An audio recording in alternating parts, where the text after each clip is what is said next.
What is going on, guys? Thank you guys so much for joining us right here on Outside the Brand. This is episode number 103. And guys, we all just got done watching NXT 2.0. And man, there are some things that we need to talk about. There are some things that are still up in the air.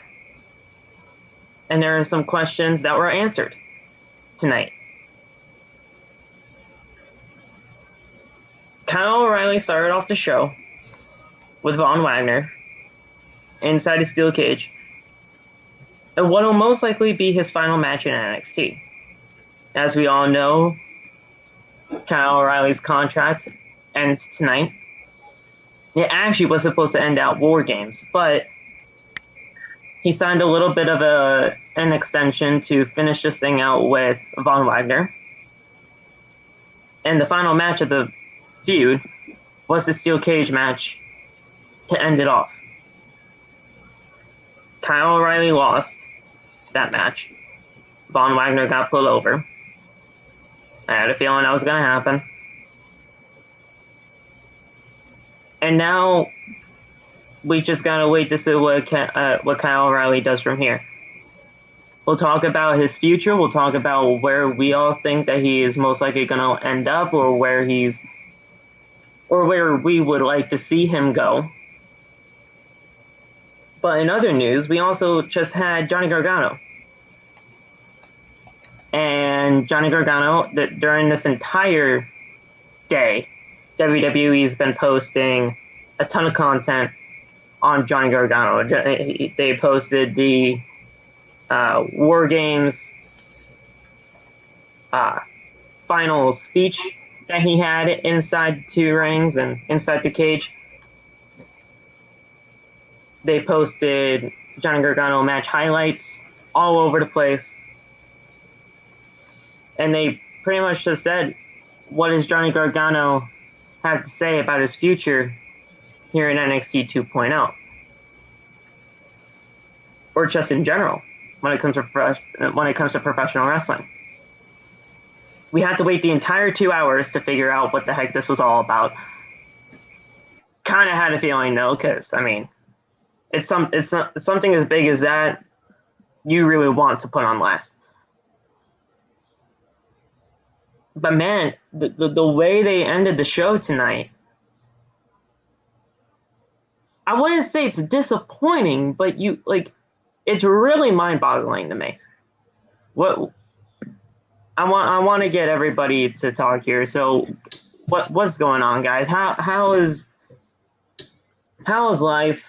What's been going on? What did you think of this episode of NXT? This isn't a full NXT review. We're really just going to be talking about Gargano and O'Reilly tonight, because those are the two big stories here. What's going on?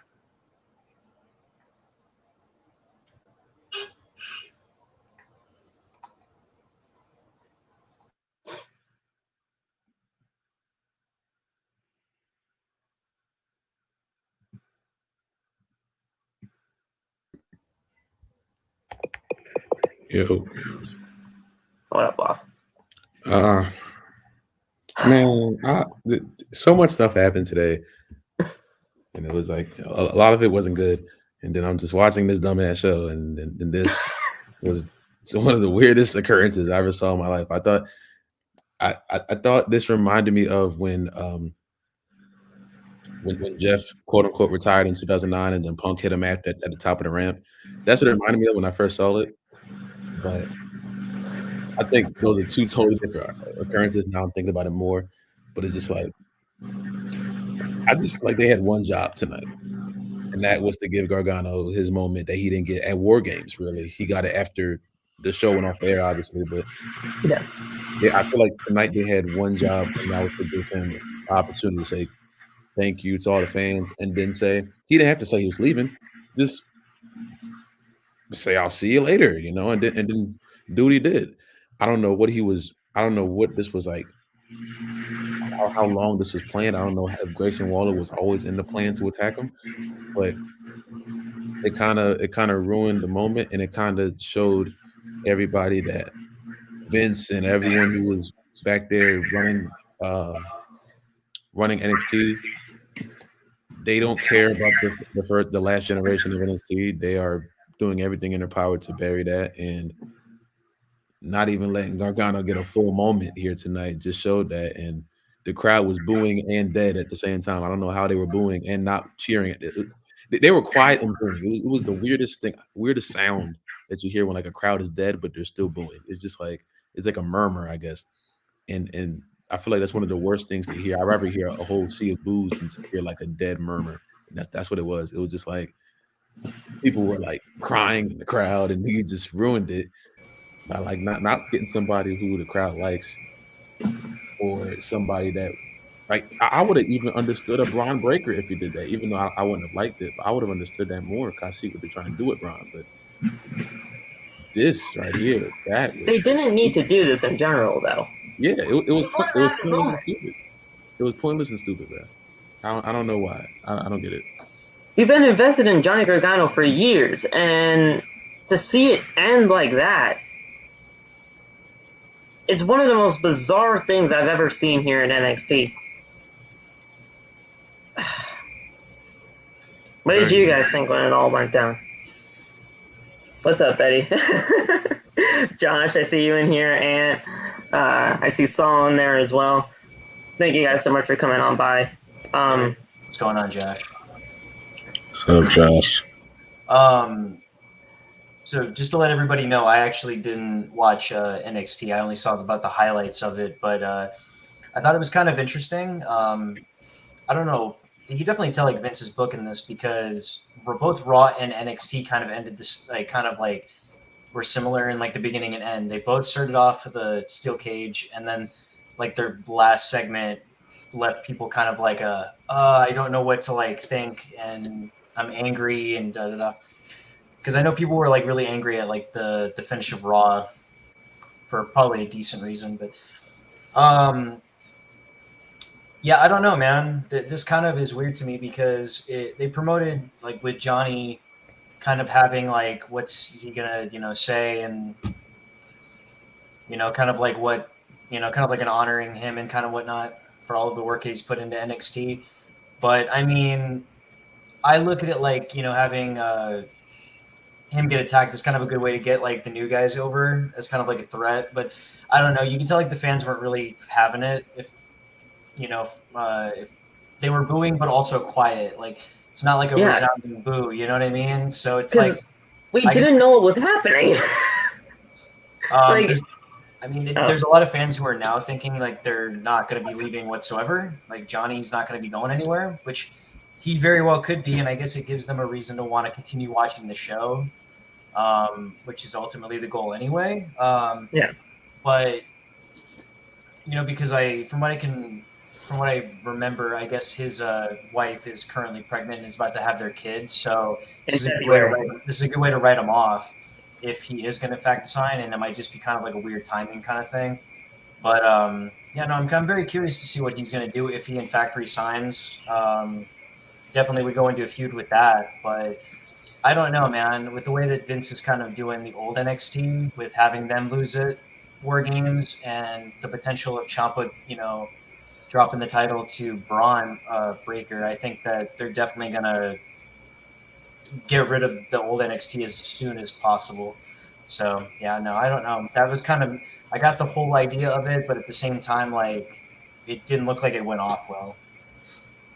We're gonna go over what he said. I have the entire promo right here on my computer. That way you can hear what he had to say and all that stuff. But we got MJ here, we got Nate here. I want to get those guys' reaction to everything that happened with Johnny Gargano. We'll talk about Kyle O'Reilly in a little bit, but that's because we pretty much know what's happening with him. He's done with NXT. He's gone. That's almost a definite at this point. It's really Johnny now, because Johnny, that was MJ. Nate, what the hell did we just see? I'm confused. I'm really confused. Like, man, I don't know what I just saw. They made us wait the whole 2 hours, Nate. Man, I know. The whole 2 hours. It started at like 9:59. So pretty much at the end of the show. No, it was actually a whole like 2 hours and 10 minutes because he added the extra time. Well, So, yeah. Heartbreak said he can go as long as he wants. Right, but man, I'm confused because WWE had all of those Johnny Gargano moments and stuff on social media everywhere, asking what's your favorite Johnny Gargano moment. Whole bunch of different stories about Johnny Gargano and stuff like that. And then this happens at the end of the promo. Is this just your classic bait and switch by WWE? I don't know, like, because in my opinion, like this week so far, WWE has had 3 bad endings. Like you had the WarGames match, which I get like, they're putting over the newer talent with the NXT 2.0 win over which one? The men or the women? The men. Oh, the men. Okay. Men's, yeah.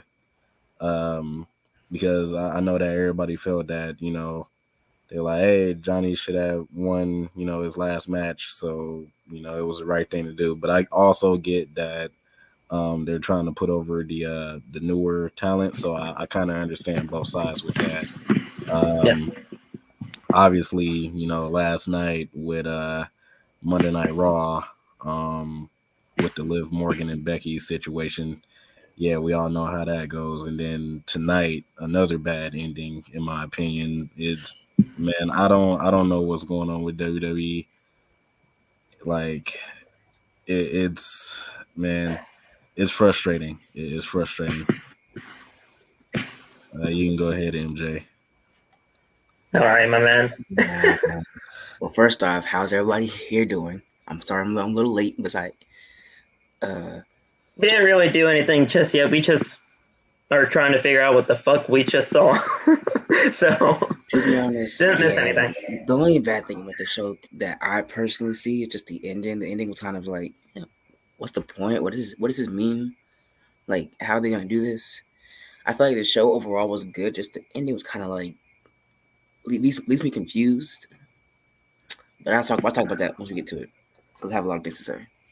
No, well, the thing is, this isn't a full NXT review. We're just talking Johnny Gargano and Kyle O'Reilly. So we're talking about Johnny now. We're talking about Johnny now? Okay, fine. Well, yeah, because I mean, we're only talking Johnny Gargano and Kyle O'Reilly. Because honestly, at that point, with those two really being the big main stories here, of Kyle O'Reilly contract ending, him going on to whatever pastures he's got next, and Gargano, this was supposed to be his final appearance, but now that's in limbo considering what the hell just happened. So we're going to go over everything that he said in his promo. I got the promo right here. It's obviously not going to be delivered in the way that Johnny said it, because Johnny, he's a fantastic guy on the mic and promo-wise, but I will read it out to you guys. You should read it first before I do what I want to say, because I have some things to say about certain parts of the promo. So first of all, when he got on the mic, he said, listen, Heartbreak told me that I can have as long as I want. So Heartbreak, obviously, meaning Shawn Michaels here. I'm sorry, but this isn't going to be the most eloquent promo, because I didn't really want to think about what I said before I came out here, because I wanted to live in the moment with all of you. Because here's the thing, if there was anything that I regret over the past 6 years here in NXT, is that I didn't enjoy this more. I really should have. I was always worried about my match. Was it good enough? Was my promo good enough? Was I good enough? I was always... What was that, MJ? I thought I heard somebody. I don't know. Because I always wanted to give you guys the best. You guys deserve wrestling that you should be proud of, and I wanted to give you that, and I hope I did. I really hope that I did. And because of you, well, because you have no idea what you guys have given me. The first time I was in this building, it was 2015, and I was in a WWE tryout where I was told I would never make it to NXT. But because of William Regal, I was brought back to Full Sail for a dark match with Apollo Crews. And you guys at Full Sail chanted Johnny Wrestling so loud that they brought me back every single week, even though I was not under contract. You guys given me all of this, and this is all because of you. The TakeOver main events, the video games, the action figures, all of the stuff. You helped me live my dream, and I can't thank you guys enough for that. Because in here is still the shy, chubby, 8-year-old wrestling fan. I felt I've had dealt with self-confidence issues all my life. I doubt myself constantly, and I'm doubting myself even now. But the only place that I've ever felt important, the only place I've ever felt special was in this ring in front of all of you.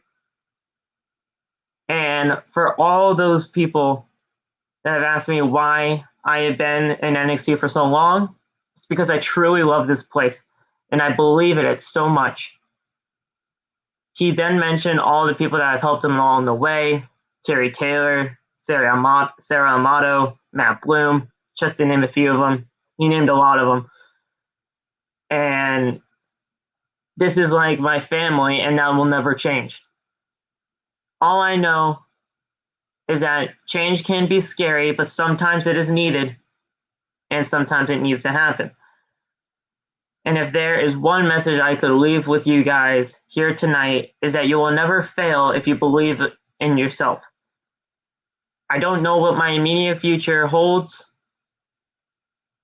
I may do things here and there, but I do know one thing is for sure. In February, I'm going to start the most important job in my life.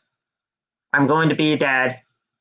And right now, the most important thing to me is to worry about Candace, to worry about my son, and to teach him to be the best man that he can be.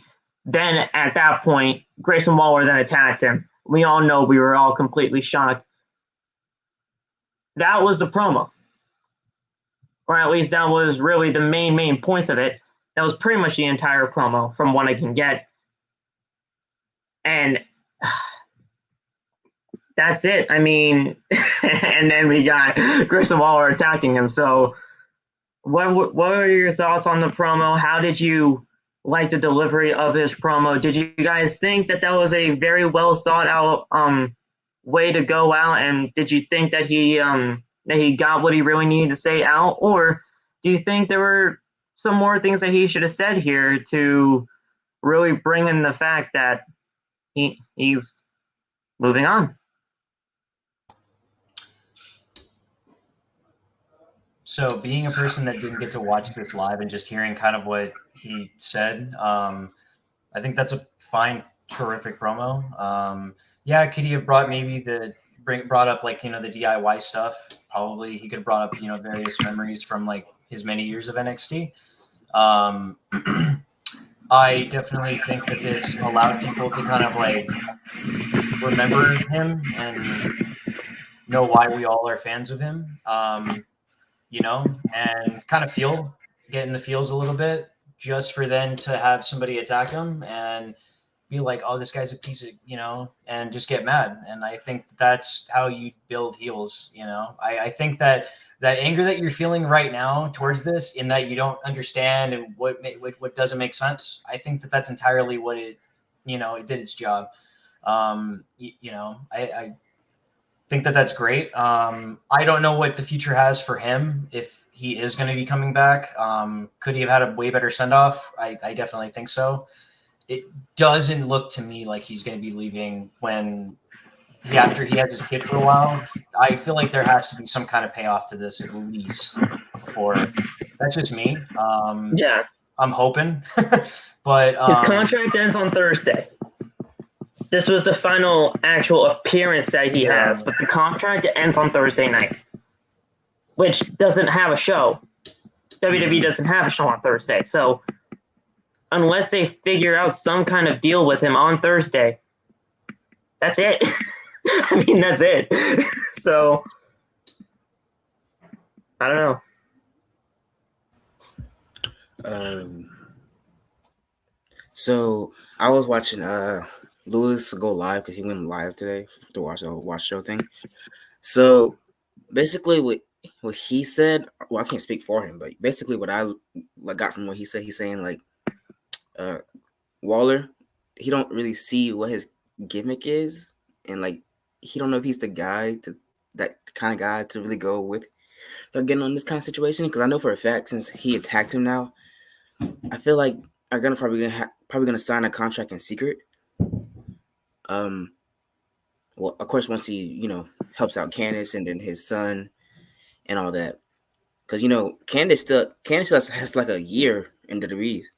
Yeah. And, you can't break them apart because they have a whole kid. They got to take care of the kid. Even backstage, they got to take care of the kid. And I just, I don't know how to react to it because I was not expecting out of everybody. I feel like Braun Breaker should have been the one to attack him. The fact that he's trying to go after Ciampa, and that would have definitely struck a nerve in Gargano. I mean, and Ciampa, right? Yeah. Yeah. Definitely. I said Ciampa. I meant Ciampa. My bad. Ciampa. But yeah, it's a very, very interesting situation.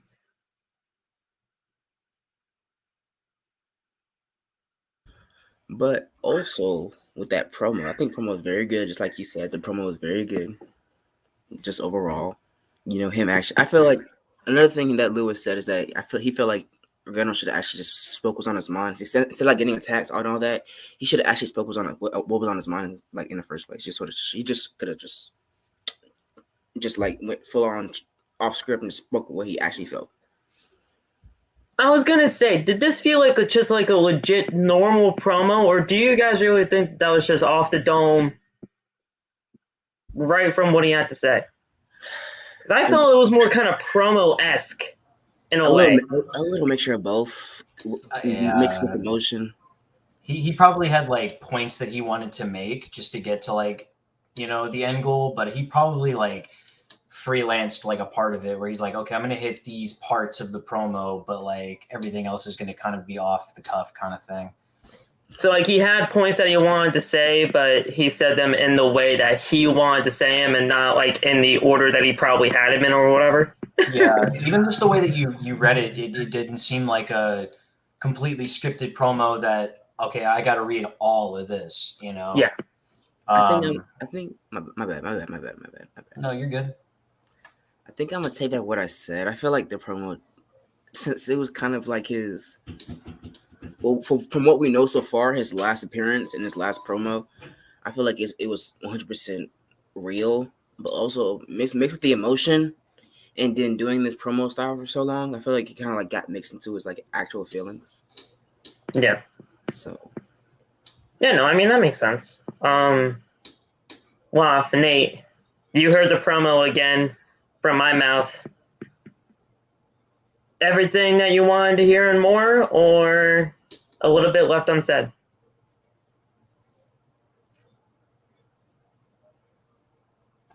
I think he did a good job of like rounding it off around the time I guess he knew he was going to be attacked, but it was just like, I feel like it would have ended so much better with him just saying what he had to say and then dipping. You know what I'm saying? The content was always going to be there because you can't really. All of it looked authentic, so the content was always going to be there. But it was just like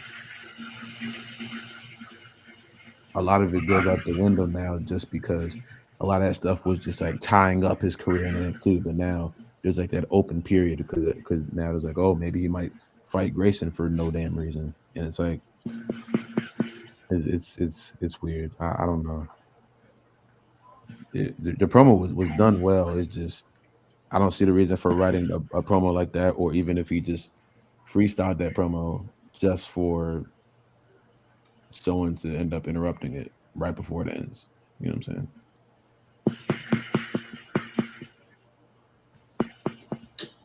Yeah, same.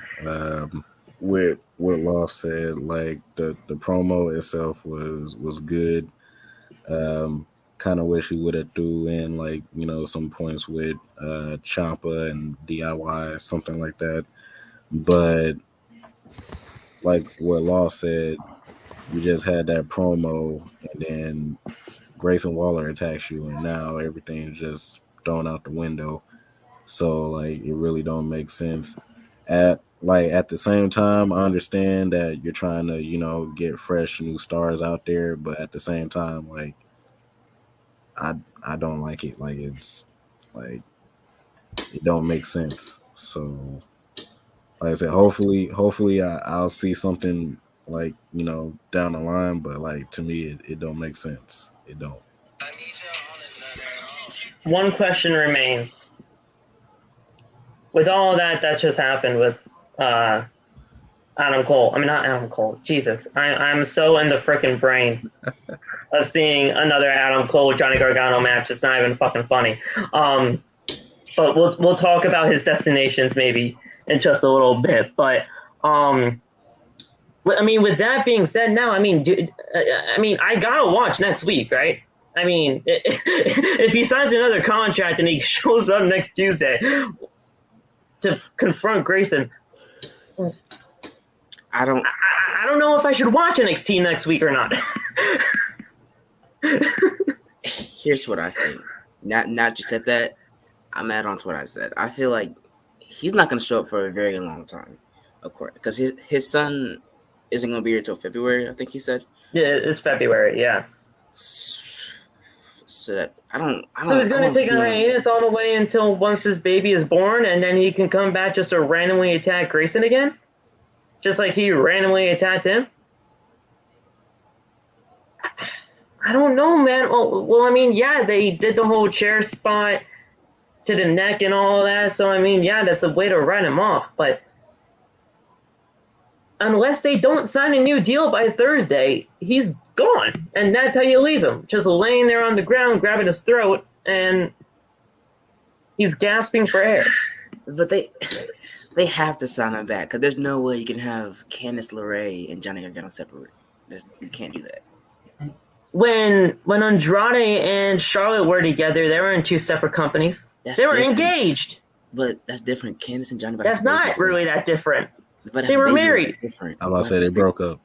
You might have a baby. Yeah, I know they broke up now. I know they broke up now, but they were engaged. But Phil, Charlotte's not pregnant, bro.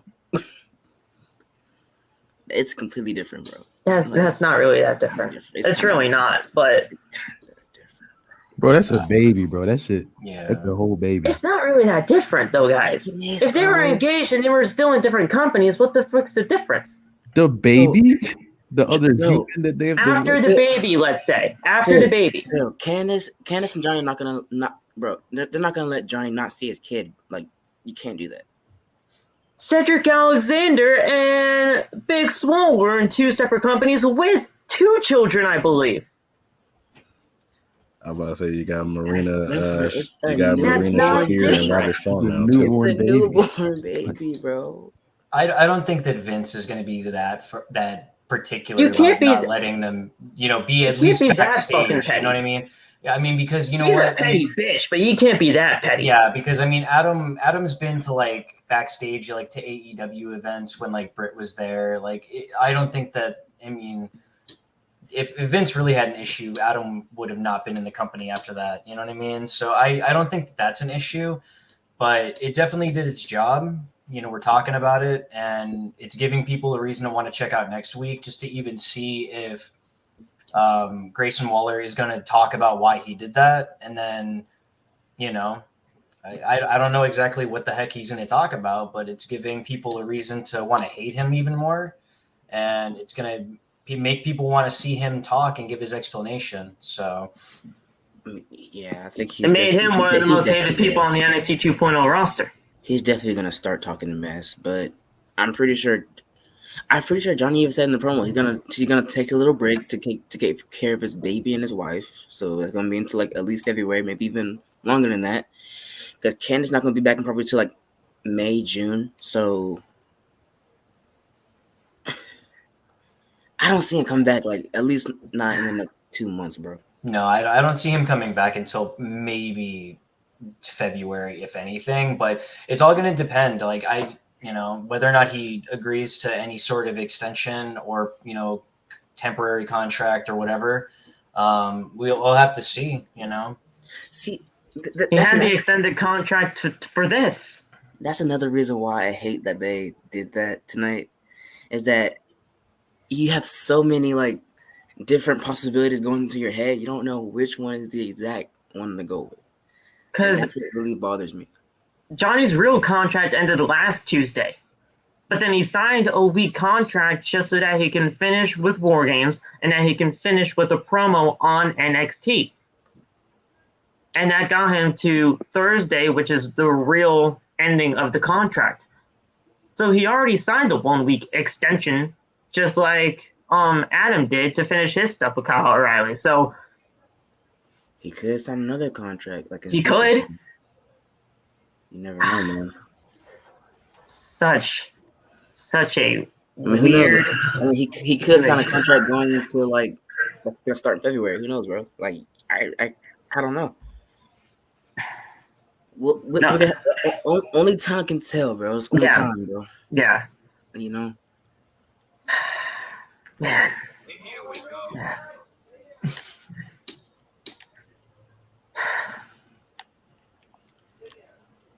Okay. Hypothetically speaking, he doesn't resign. This is it. This is all that we've seen of him in NXT. Period. Let's just speak hypothetically here, because MJ, I see that face and you're like, it's not going to be it. Because it can't be. But hypothetically speaking, if it was. Because a part of me does think it. Part of me does think that, bro. I'm not even going to lie. I don't know. If it does, where does he go? He either stops wrestling or just goes wherever life takes him, bro. It is what it is. I don't think Johnny would ever just stop wrestling. Anywhere but AEW. He's too passionate. I really hope that he would not go to AEW, because to me personally, I'm getting really tired of seeing every big star that WWE has either failed with or is not doing anything with anymore just go over there. Like, you have all these other companies like NWA, Impact. You have all these other companies that need that star power, which they're all sharing, like, talent anyway, but, like, at the same time, like, you need these big stars to, like, have these various matches, but they're all going to AEW, and it's just like, go elsewhere, do something different, but, like, I don't know. I mean, he's got a kid. He might want to take a year off, just to relax and take care of his kid, but I can actually see Johnny in Impact. I don't know why. I can, though. I can see it too. He would work really well in the X division. People were saying New Japan. I think that he would do very well in Japan. I think that he would do excellent there as well. I'm tearing up, man. I miss. I think Josh has it right, though. I think it's either going to be AEW or Impact. So just get ready if it does. If it does happen in AEW, I don't want any of y'all to get upset at me. I'm about to say that the thing with AEW also is that AEW allows you to go to, like, different independent companies as well and wrestle. So, like, he could appear in MLW one time, he can appear in GCW one time, NWA. So, like, the possibilities are there. We just got to see what happens. So. Yeah, I just don't want you guys to be resentful towards me if that's where he freaking ends up going, because I'm like, hey, it's not my fault. No, I mean, it's all Phil's fault. For like an hour. I am just saying, it's very marketable, Johnny Impact. I'm just saying. That's fair. It was already Johnny Impact. Johnny Impact. Wait a second, we already had Johnny Impact. Johnny Impact 2.0. Oh, yeah, that is true. That was Morrison. Johnny Impact 2.0. 2.0. No 2.0, please. Please, I already have one 2.0. I just want to say, I saw a funny comment that said Johnny Gargano Jr. NXT 4.0 or like 42.0 or something like that. 4.0? What kind of rebrands are we going for? Matt Hardy. I know this is fantasy booking, but you brought up an idea right there. You have Johnny Impact versus Johnny Gargano in Impact, fighting for whoever is like the right to beat Who's Johnny the Impact. right? That would be a Real dope Johnny match. Dream Impact. match. You Dream have match. two of the most like high flying people. That would be awesome. Johnny All Elite. I was thinking that too. Yeah, I don't. He needs to stay away. AEW is Johnny already wrestling getting Kyle is O'Reilly, good man. enough. It's AEW and that's the thing. Kyle O'Reilly is most likely going there. We know that, right? He already pretty much Undisputed era, baby. Hey, I mean, come on. You, bro. I mean, you have like 3 of them that are going to Hey. potentially be there, so I think that would be really good. The reason why I say Wyndham is coming. the reason why I say him is just because you have 3 of the Undisputed Era there. I think that would be a great way to kind of you have like Adam Cole's friends from like the NXT days, and then you have his friends from like AEW. I think that'd be a great way for him to kind of break away from that, just to kind of like get into somewhat of the mid card to main event scene. I think that'd be kind of like a great way to like get him off of there and maybe even do like feuds between them. You know what I mean? And let's be honest. Let's not forget about Wyndham. And let's be honest. Adam Cole for right now isn't doing really much anything with the Young Bucks since Kenny Omega's gone. But since Kenny Omega is gone, this could be a possibility that Adam Cole could turn on the Young Bucks and then join Bobby Fish and Kyle O'Reilly. Or we could just get the American Dragons. Who really know? We got Red Dragon with Adam Cole. We got a remake of the UE. Yeah, and that is undisputed. Oh wait, I still can't say that here now. He can't say that, but yet Bryan Danielson can say WrestleMania on AEW TV. That was insane, by the way. Yes. But yeah, guys, like MJ said earlier, it's literally just a wait and see kind of mode right now with Johnny Gargano. It was Grayson Waller. That's all I can say. Grayson Waller just attacks Johnny Gargano on his way out of NXT. Or at least that's what we know of. Is anybody in the chat a Wagner? No. Hey, no. Not here? No. No, nobody here is a Wagner. Bro, Grayson Waller just turned into the new MJF. Whoa, hold on now. I wouldn't go that far, but he is probably one of the most hated superstars in NXT 2.0. Hey, I want to go as far as MJF, but let's wait to see his promos, like as to what his like actions were for that, like what his reasoning was for that. I mean, Josh, Von Wagner is stop. You need to stop. We know what Von Wagner is. If those guys don't, they can look it up on their own time. I was about to say Urban Dictionary, everybody. Let's just say a chicken lover. Let's just say that. No. Stop. He's actually looking it up. Oh, no, Anthony. No, don't do it. Anthony, no, don't corrupt your mind. Please, Anthony, don't do it. You're going to be scarred. This is my fault because I don't know how such a. Yeah, because you were the one that looked it your up. fault. You couldn't have just let the joke roll, but no, you just had to look it up. You asked what a Wagner is, and I was wondering. Now, technically, because we were talking about Dewdrop, right?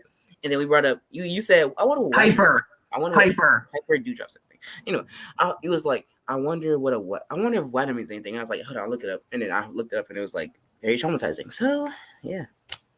Thanks, Phil. You could have just let the joke roll, but no, you just had to look it up. You just had to look it up, and now every single stream you have to tell us what a Von Wagner is. We know what it is now. The chat asked what a Wagner was, bro. Like, because that's the freaking joke. But I'm honest though. Like, at least I can get you canceled this time. Like I could have just said. Yeah, because I stop you every time. Because I stop you every time. Moving on. Can you help me out here? Like, I will not say a damn word. All I need y'all to relax. I'm not in this. I need y'all to relax. We were going to talk about Kyle, I believe. Kyle now. Kyle. Cal Murray. Nah, anyway. Not Kyler Murray. I know. Fucking love Kyler Murray. I love Von Wagner. Now I'm playing. Hey. Yo. Hey, I said Vaughn. I didn't say the other part though. So technically, it's not sus. Please. I'm sorry. Thank you. Kyle O'Reilly. Hey, you let me. We pretty much knew that this was going to happen. Kyle O'Reilly lost his final match here in NXT. A lot of people, included, I feel like you just weren't happy about this situation, about Kyle losing on his way out. I'm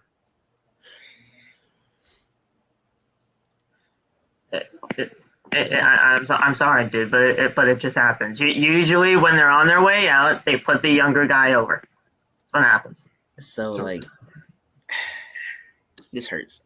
I'm not gonna lie, it did hurt. I feel like a few minutes, bro. But like, yeah. I'm starting. You didn't expect this to happen, bro? I mean, it went in my mind. Pause. But like, it hurt for a second. It hurt for a few minutes, but then I'm slowly realizing that 2.0 is really taking over. It's like we're going into a whole other era of NXT wrestling. I told you from the get-go that the black and gold NXT will die. You never believed me. You said NXT was dead in general. The last time I checked. And then what happened in the first episode? You loved it. Hush. Shh. Because it's all some of the new guys that actually could have potential. Like a Tony D'Angelo, for instance, who fucking did fantastic tonight. Now, black and gold is dead. And I told you from the beginning. Well, it's not dead in my heart. So and I think that there's nothing wrong with that. I like the fact that you have this change of direction in where you do a complete rebrand and you want to stick to that. And I actually really appreciate them doing that. I have no problem with that. And plus, what a way to get like the new talent over, because guys like Johnny, Kyle, they're, Ciampa, they're always going to be somewhat over because, they've had many years there. And whether they go to the main roster, they go to other promotions, they're going to be over no matter what. So like you have these guys who are going to be on your show who are going to represent like this new brand. So I think that like, you got to get them over somehow. And so it's going to have to be like, they got to beat the veterans, And they knew their role coming into this rebrand. They knew their role was to get these guys over, especially at WarGames. So yeah, and especially with Kyle losing, because if I remember right, wasn't Adam Cole's last match against him and he won? Kyle, yep. That's the tradition that that wrestling's always had. That when you leave, you got to leave on your back, and I respect that. That's always been a tradition. Not many people win their I guess quote unquote the retirement match or the match where they leave the promotion.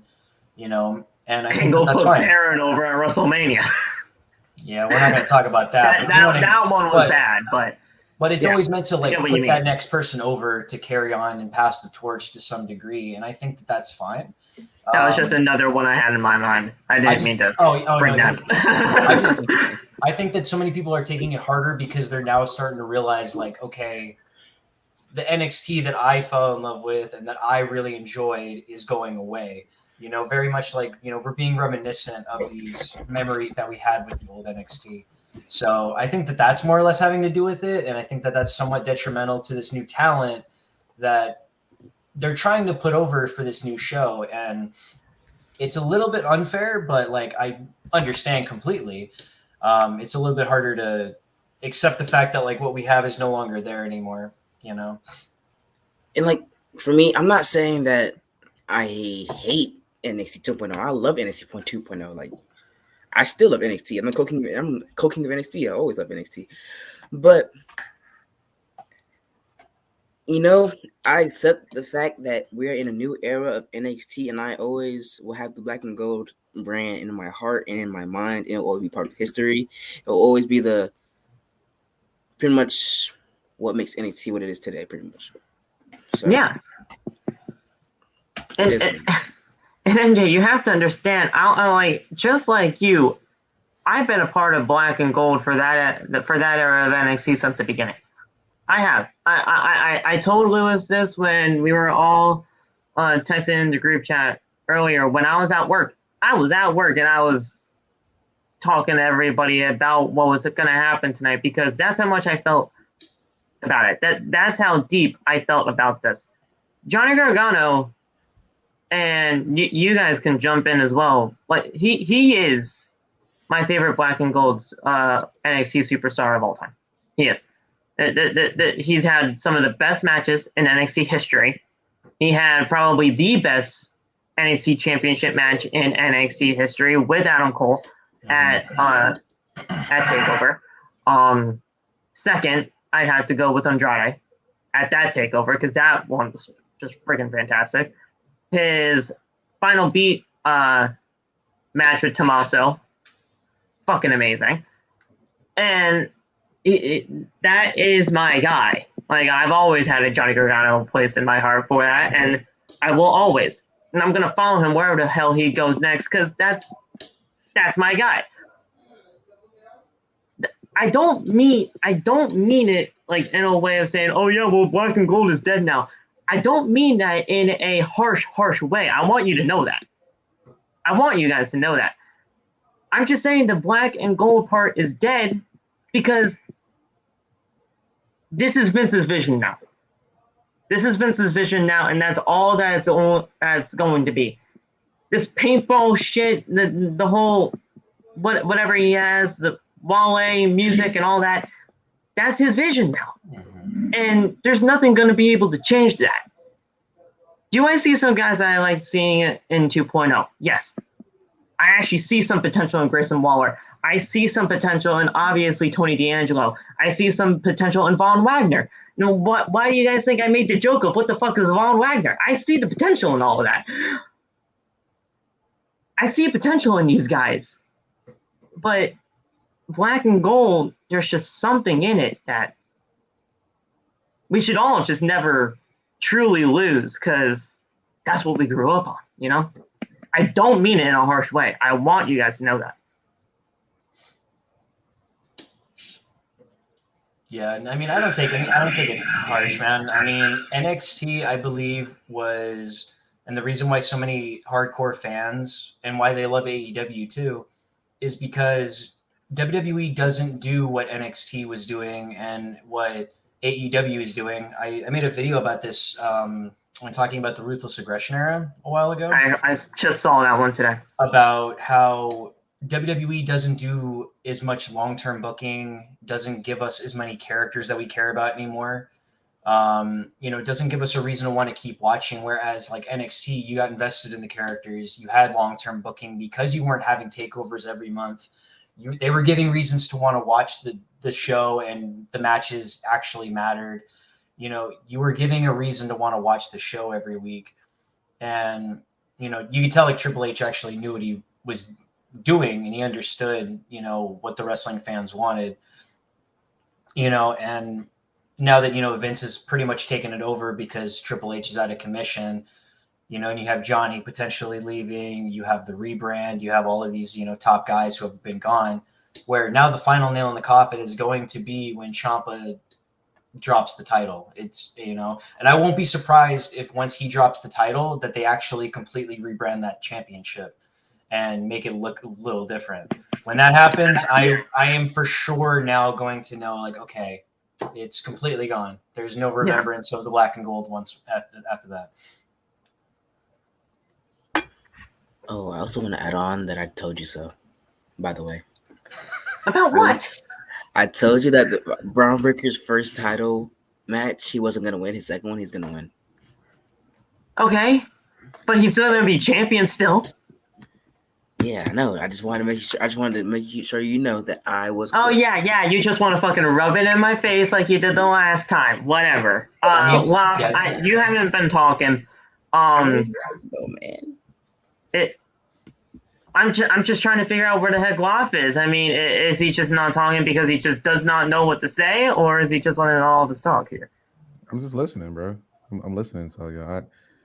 I came into this NXT stuff late, so a lot of the matches that I did watch, like a lot of stuff that I did see, it was like off of YouTube and Peacock and shit like that. Like, Yeah. I didn't start watching again until like a month or two before the rebrand. So, Oh, really?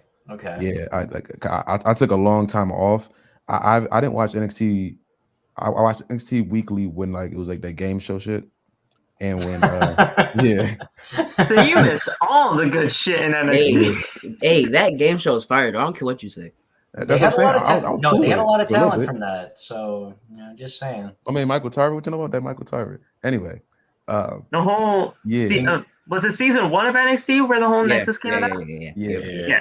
Husky So Harris. like, that's Yeah, They had Yeah. Naomi. They had AJ Wait, Lee. our time died. They had a when AJ was being mentored by Primo. That's when I was watching every week, and then I AJ stopped. Lee, Naomi, Oh, Caitlyn. yeah. Like, psh. Yeah. Yeah, no, I started watching NXT when they actually went to USA. I had seen, because I had gotten the network like here and there, and I would watch like episodes on there, but because it was like a network exclusive thing, I wasn't really watching every week. But yeah, once they went to like 2 hours and they went to USA, I was like, okay, you know what? Maybe let me check it out. And then AEW started becoming a thing, and they were competing, and I was like, now I really got to watch it because now I know they're gonna go out for this. Yeah. And it was really exciting, and I really definitely I'm sad to see parts of it go. Even the announce team with Beth, Beth's gone is so leaving weird. I mean, I she's didn't think it got would feel that weird. I mean, it does feel weird, especially just because WWE was starting to have female announcers, and then as time went on, they eventually were starting to get rid of that again. And I liked the fact that she was there because it gave her a different perspective. And I thought her announcing was really good. But with her, seeing like her music now coming out, and there's the potential, like with like Edge and Miz, like there's the potential of having a tag team match with like her and Edge versus like Miz and Maurice. And By the way, that's actually planned for WrestleMania right now. is it really? That's planned for WrestleMania right now. Hey, man. I mean, that's cool. Do we want to see an Edge versus Miz match at WrestleMania out of all places that we could see this? I don't want to see a tag match, but you know what? After seeing the promos that they have done and having Miz be vengeful and having Edge trying to be like the old veteran, trying to like make him understand, like, that he's in the wrong. I think that's great. I think their story is going on right now.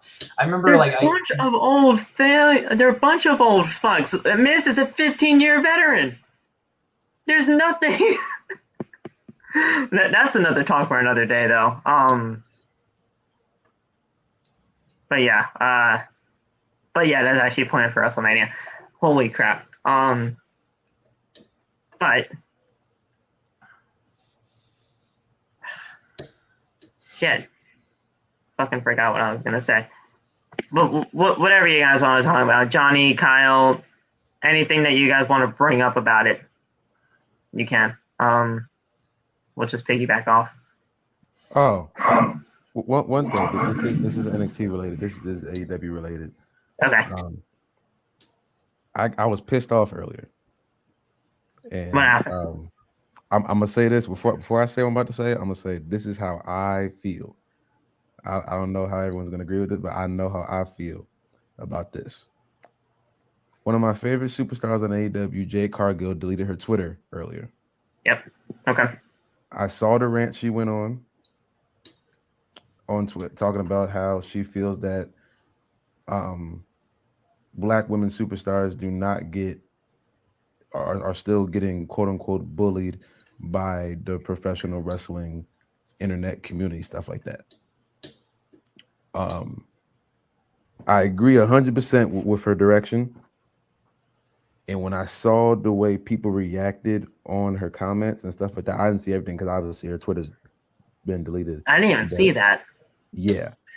When I saw that, I was like, yeah, I know why she deleted it. I like, first of all, I'm gonna just say this. As much as I'm gonna keep speaking for myself. As much as I come on here and I say, "Oh, she's beautiful," you can go back podcast and talk. But like, the most important thing to me about a women's wrestler is how well you perform. You know what I'm saying? This women's wrestling stuff has been so focused on over sexualizing the women for years. You know what I'm saying? And while I do understand why, to a sense, I guess I don't know why they like, oh, she's pretty, so put her on TV. But it's like, if you can't wrestle, why are you in a professional wrestling company? You feel me? If you're not taking the steps to learn how to wrestle, why are you in a professional wrestling company? You feel me? So it's Yeah. like you have people like Jade Cargill who is beautiful and she knows how to wrestle. So it's like you get the best of both worlds at that point, and you have people who like I saw people on Twitter calling her a man because she had muscles. I'm like, really? Like y'all out here calling a woman a man That's been because she has happening since muscles. her debut in 2020. Yeah, you know what I'm saying? It's like Yeah. half that stuff is not even jokes anymore because Doesn't now make you're it just right.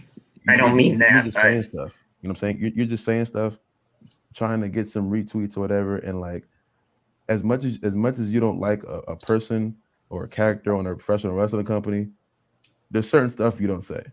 You know what I'm saying?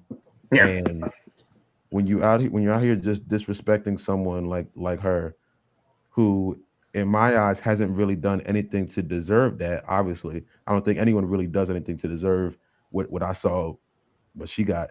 But it's just like that's that one part of the wrestling community in which I hate. It's just like everyone has a platform and everyone can say whatever they want to anybody because everything is so accessible these days. And now you have people who are um at home thinking like doubting themselves because you have a whole bunch of dumbass 10-year-olds saying that she looks like a man because she has muscles and she's a wrestler. Like that's the shit I will never understand about why certain people say certain things on the internet to these people as if this shit is not just a entertainment show. You know what I'm saying? This is not meant for you to be attacking people. You know what I'm saying? Like after the camera goes off, they are still people, and you are in a position to where you can somewhat talk to them, and that's what you choose to do. You know what I'm saying? So, um, I'm so I apologize on behalf of just the internet community to Jay Cargill because I am a part of it, even though I'm not a part of the people who are attacking her, obviously, but just being a part of the immediate internet wrestling community, it hurts me that they have that we are still having these conversations and these occurrences in 2021 going into 2022. No one deserves that. You know what I'm saying? I just realized that I read an article earlier that AJ was having a lot of mental issues during 2014 before she even hit her real push, and she was at the brink of self harm and stuff like that. Yes. Not even know that. You know what I'm saying? Yeah. I love AJ too, and I didn't even know that until I read that today. So it's just like all this stuff just goes into just you have to treat people better. You know what I'm saying? I don't care how much you don't like a character or stuff like that. This internet shit is not that deep for you to be outright just attacking people for any reason. You know what I'm saying? It shouldn't be like that. Um, I hope Jade is in the right mental space. I hope AJ is in the right mental space. Two different things, but same in the same sense, obviously. But If they aren't, seek help. Seek help. And the thing is, that's probably one of the most brave things that you can do is to know that something is wrong and you just seek help for it. yeah, It was very beautifully said off. Thank you for that. yeah. Yeah, no, I would agree, Love, man. I think that like the internet wrestling community is very toxic when it comes to certain people. Very. I think that you know they need to they need to recognize that these wrestlers are not just characters that they do see on TV, that they are human beings just like the rest of us, and that they do in fact they can get hurt just like every one of us. So, they're not superhuman like they show themselves on TV. And like with her, like I've always compared her just like I compared Beth Phoenix and God, she's on Impact. I'm forgetting her name right now, but you know, these bigger, stronger women, I always compare them to China, and China got that back in the late 90s, you know, to the point where she actually ended up having to get surgery. You know, she got surgery so she could look more feminine because she always got compared to a guy. And I think that's messed up, man. I think that, like, you know, these words are going to hurt them, you know, and some wrestlers have gone to the extent of no longer being here. And I think it's insane, man. I think that people hide behind a screen for no reason, and just say these things to try to get a reaction out of people, and I think it's ridiculous. So, you know, very well said, man. And it's insane. They women already have it tough in wrestling as it is, that they don't need this kind of stuff to hold them back even further, you know? Yeah. For real. I want to add on to that. I just feel like a lot of people, from somebody who used to go through mental health stuff, I feel like people like especially when it comes to somebody who's famous like that, they don't realize that they're also human too. And that's really just why I don't understand why like you would treat somebody like that, but then you want people to treat you the same way, but you just go through stuff like that. Don't make no sense to me. So.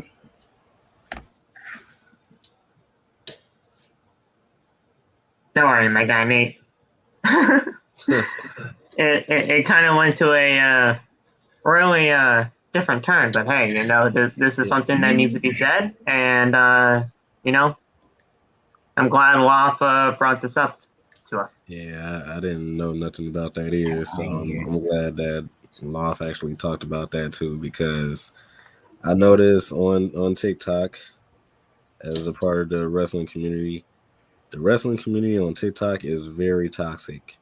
And I also seen some stuff on Twitter, like Loft said, like, man, like some of these people on TikTok and Twitter is like why would you say stuff like that, bro? Like, they just say stuff just to, like, I don't know, get likes, retweets, stuff like that.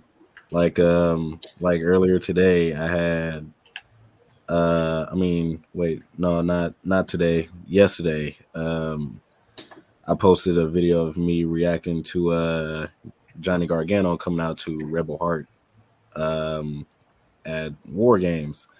So I'm like, okay, it's an emotional, happy moment because, you know, Johnny Gargano probably leaving. And the guy just come out of nowhere and said that my reaction was staged. And I'm like, what? Yeah, like, I was confused. I'm like, how is that stage? He was like, oh, see, because you said that like he was coming out to Rebel Heart, and like, how did you know that he was coming out to Rebel Heart if you didn't know that yet? And I'm like, oh, okay. And like, yeah, like, it also seemed like some other stuff on TikTok too that makes me think, like, what in the world is going on? Like, it's crazy, like, with how certain people just say stuff just to get a reaction out of you and make you feel like a bad person and stuff like that. Yep. Yeah, no, I get that a lot too, man. Like, I reposted, you know, because if any of you are not, you know, currently following my TikTok, I talk a lot of shit on Hulk Hogan, rightfully so. And I just get a lot of comments about people saying that how I'm negative, you know, and I'm like, I'm literally talking in a funny way about shit that he's said over the years. I'm not being negative. I'm exposing a guy for being dumb. So it makes no sense to me, you know. I got that like yesterday. They were like, "Why are you being so negative?" And I'm like, dude, I'm trying to get a laugh out of you people, you know, like, I'm not trying to be negative whatsoever. So yeah, you get comments like that, and it makes no sense, you know. Yeah, I'm like, you're not going to talk about the fact that I literally exposed a guy who said he was part of a major band or got asked to be part of a major band for clout, like, but you're going to spend time on me. Oh, okay. I mean, that's funny because I have a reason why I hate Hulk Hogan, but we all know the reason why. But He's a weird bowl. That's the reason. Yeah. Bro, I've literally made a series. I think I've made like 9 videos on lies that guy has made, and like I still have not even scratched I the swear surface. there's more than 9, but I could be wrong. Literally, like I don't like the videos that I make about people who I don't like, people who's really famous, like really popular, and this current era wrestling, I always get slandered or just called stupid for just not having the same opinion as somebody else. That's why I stopped paying Roman Reigns, because his fans, bro, piss me off. Not gonna lie. Oh yeah, no, Hulk Hogan fans are like some of the worst people sometimes, man. I'm just like, bro, get off my page, like, you know. Like, I haven't made a video on this, but there's a reason why I hate Hogan. There's a reason why I hate Ric Flair. There's a reason why, I hate certain wrestlers. Just like you can have opinion. Like either people get mad because you have a different opinion than they do, Right. or they just get mad that you just have an opinion in general. Right. Mhm. I was just about to say that, like, people get mad because your opinion doesn't match theirs, and I'm like, come on, man, we all got our own opinion. Let's just, continue to. Aiden, you need to calm down, brother. Oh, whoa, Aiden, Yeah, See, Coleman said the Booker T this is joint. what you fucking Bro, it's do all here, MJ's MJ. fault. This is what It's you all fucking MJ's do. Hey, Anthony brought up Hogan. What you talking about? No, but, okay, but you know what, bro? But he's not lying though. Like he totally is. This is what you fucking do. Looking up a Von Wagner, looking up what that is, and Yeah, but you brought up the Von Wagner thing, bro. So I'm Hulk not gonna- Hogan, we coming for you. Nah, I'm playing. That was the funniest. Oh, that's one of the best botches I've ever seen, man. Like that's Oh, man. Oh, man. Instant regret. so I have a question. Because you guys said that Jade Cargill deleted her Twitter. I'm on her Twitter right now. It's activated. She might have put it back up just now. She might have So it was down earlier. I followed her, and that joke was definitely said. she no might have more. been she might have been getting a lot of hate, so she probably just deactivated it for the time being.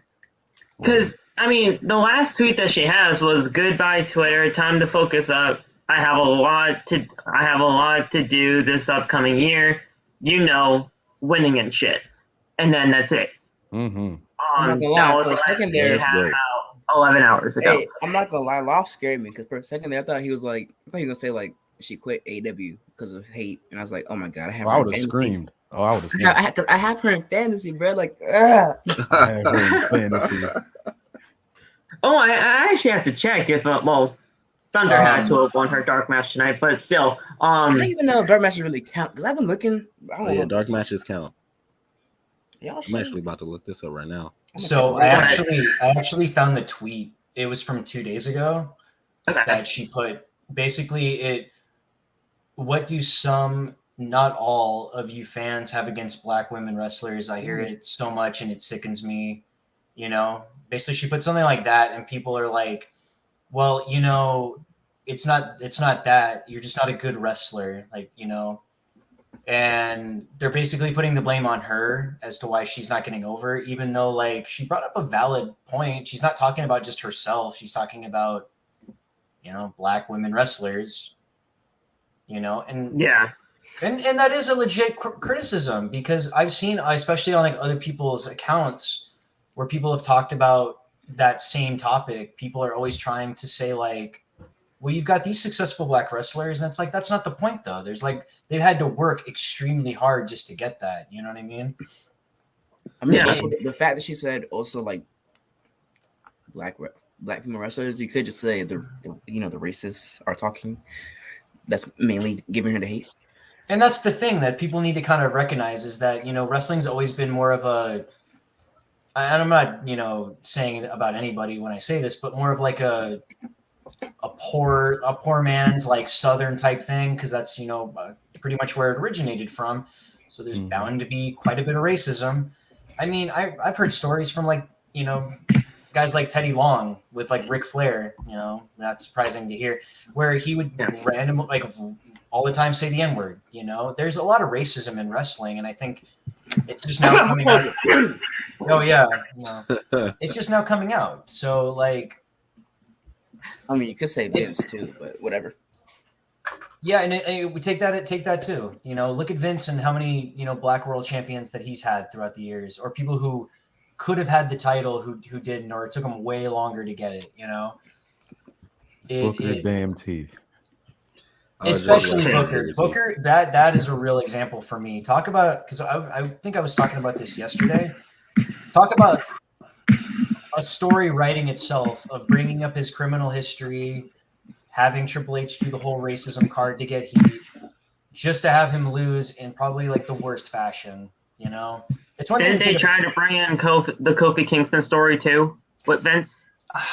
I think they didn't bring up like racism. They didn't really bring up the whole racism thing, but he did the kind of the Daniel Bryan aspect of it, where he's like, "You're a B+ player. You don't have what it takes to be world champion." You know.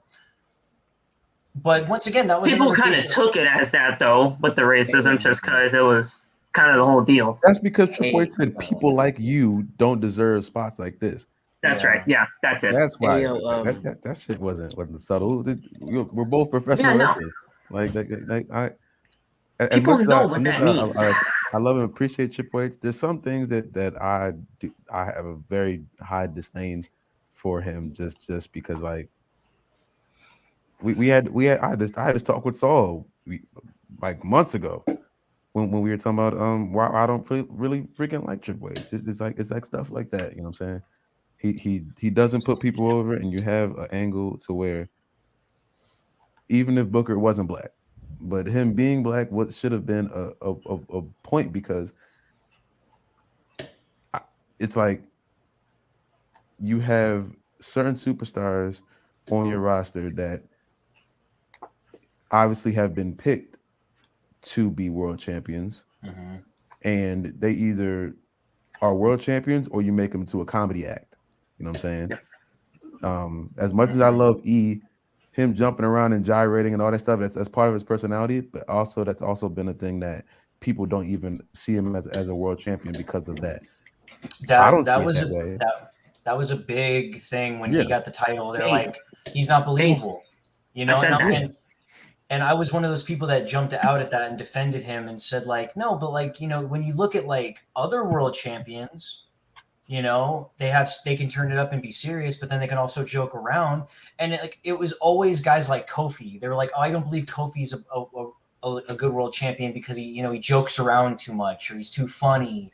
And then it was Big E, and I'm like, why is it that you guys are only bringing up these ones, but you're not bringing up like other guys? You know, it was really weird to me. And I'm like, you know, I know, you know, other content creators have brought up the fact that like, you guys don't really bring up the non-black world champions. You only bring up those people when you want to criticize, you know, people being funny, you know, which Big E is a good example of somebody who can make the crowd funny. Because look at Cena. You guys never, they complained about Cena being joking, but they never said wasn't believable.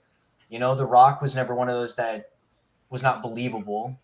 You know, it's just, you have all these different wrestlers who were jokey and comedy acts to some degree, but then like you were criticizing them for the exact same thing. Now the only problem that I have with Big E is WWE champion, and this isn't even about him being funny or the whole gyrating thing anymore. The fact that he started off the show with Kevin Owens in a pointless steel cage match. The WWE champion is supposed to be the champion of this company. It's supposed to be at least on the same kind of wavelength as the Universal Championship, where you're just having...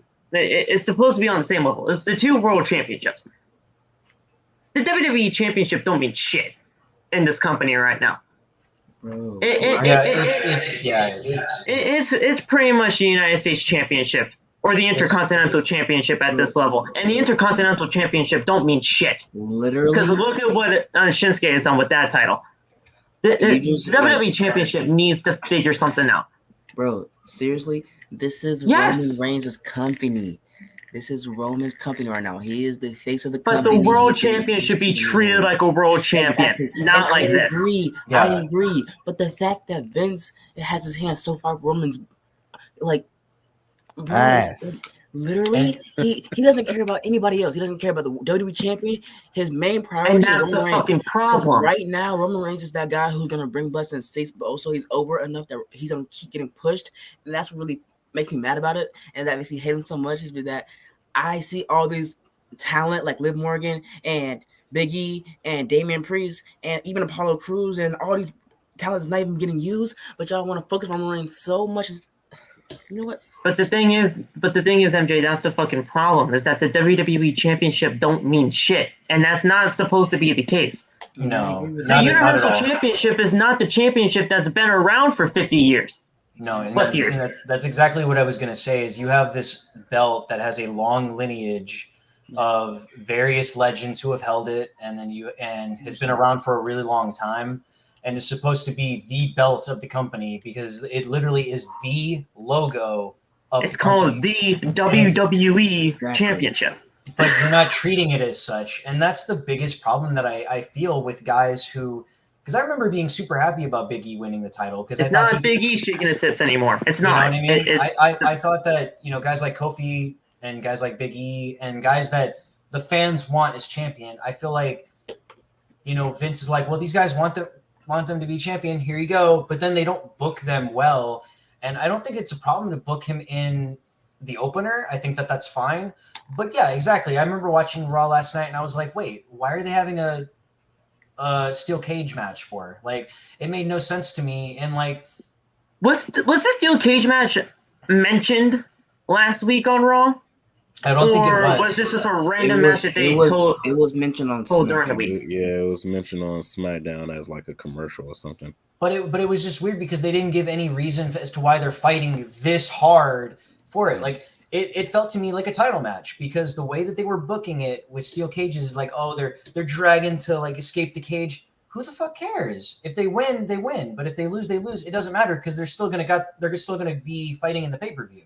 Like, there was another point that I want to bring up is that the whole aura of steel cage match, or the whole like meaning behind a steel cage match, or pretty much anything of their of any kind of like stipulation matches or kind of gimmicky kind of matches that they have nowadays, I mean, that's just completely gone. It's gone because Hell in a Cell matches don't mean shit anymore, because usually that's supposed to be a big feud ender, but they bring it out. I mean, they brought it out, like, I believe, like 8 times in 2020 alone, or whatever it was. Steel cage matches, we had a steel cage match at WarGames. We had a steel cage match on Raw. We had a steel cage match tonight. I mean, bro, you need to save these kind of special attraction matches for when they actually count and when the championship or feud depend on it. You're gonna get one. I'm not gonna lie. Now I just say that for steel cage matches, like, I mean, steel cage match. I'm talking about like Big E and Kevin Owens, right? That kind of steel cage match. I haven't been excited for steel cage match since like John Cena versus Bray Wyatt. That's the only time. That's the last time I've been excited for one. Yeah, and that's a problem. And that's a major problem. And I think that like gimmick pay-per-views have like really killed like the specialty of gimmick matches. But like, I still think that like gimmick matches can mean something if they book it right. And I think with like WWE, if they had done this, if they had like a match between, I think because Kevin Owens had to beat Big E, right? If they had like done it to where like Seth Rollins interfered, which if they had said just this, I would be okay with it. But I don't think they did. If they had said we are having a steel cage match between these two, where the winner is going to, basically if Big E win or if Kevin Owens wins, he'll go into the match. But we're doing it in a steel cage so that Seth doesn't interfere again. Then it would have made way more sense. Right. But like, give a reason as to why you're having this, because typically and traditionally they've always done steel cages because of outside interference from like either their stablemates or their tag team partner or whatever It's not like it works all the time, but yeah, it doesn't always work, but like it makes more sense as to why you're having it. But like, I went into this thinking like, okay, they're just hot shotting it for the sake of giving a reason to watch the show, but from what I heard, this was supposed to be the main event, and then they decided to switch it around. From what I heard, Liv and them were supposed to open the show. Like Liv was supposed to have like a promo, and then they were supposed to have like their match later on. Like I heard that it wasn't even supposed to be the main event, but everybody wanted it to be. You know what I mean? I feel like I'm pretty sure they made that. I mean, they made the Liv Morgan Becky Lynch match the main event because of Lita and Trish, I believe, right? Oh yeah, no, it made sense, and I think they totally did it right. But just from all kinds of different news, articles and people talking, they said that it wasn't, and it totally would probably do that too. Oh yeah. You have all this outcry to make it the main event, and then you have like, and then WWE just decides to, we're gonna make it the main event because like we thought it was. No, you didn't. You just heard a bunch of people talk about it, and you thought it was a great idea, and you went with it. WWE does that all the time. They always change their mind to make it seem like that's what they meant to do. Oh, real quick, I want to go back on the title belt thing. Like, what was I gonna say? Like,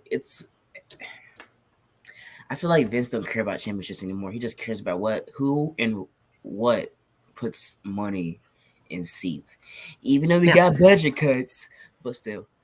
Quote unquote. Exactly. They made the most money in year 2020 out of all the fucking years that they have had this company. Just sold your network for $1 billion. How are you having budget cuts? And you're not even cutting anybody who's getting you. Mm-hmm. No. Title belts in WWE are unfortunately now just either vehicles to get these people over, or they're just props. They don't mean anything to people.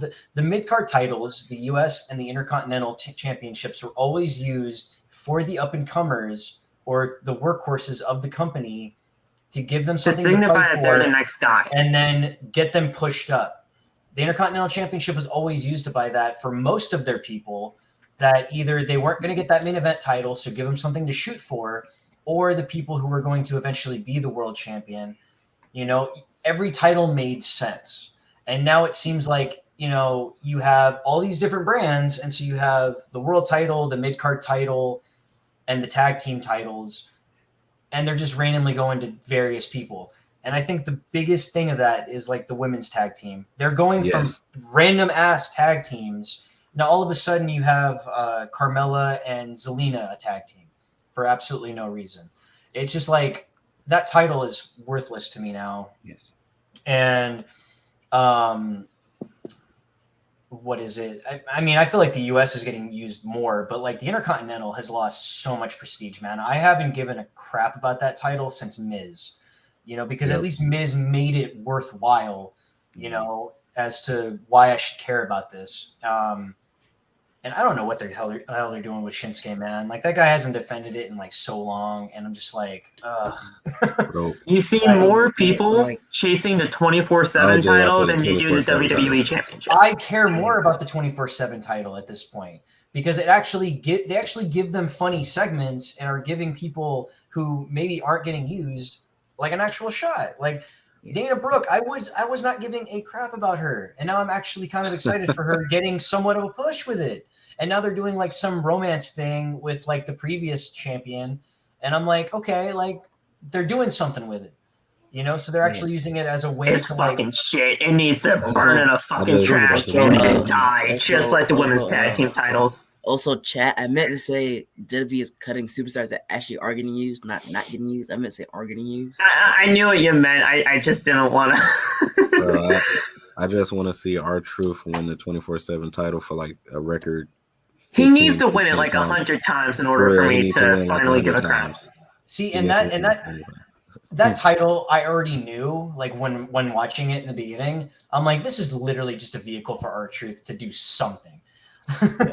But like, I mean, they've had really good segments with it. I mean, but I kind of wish they would. No, you know what? I say really good.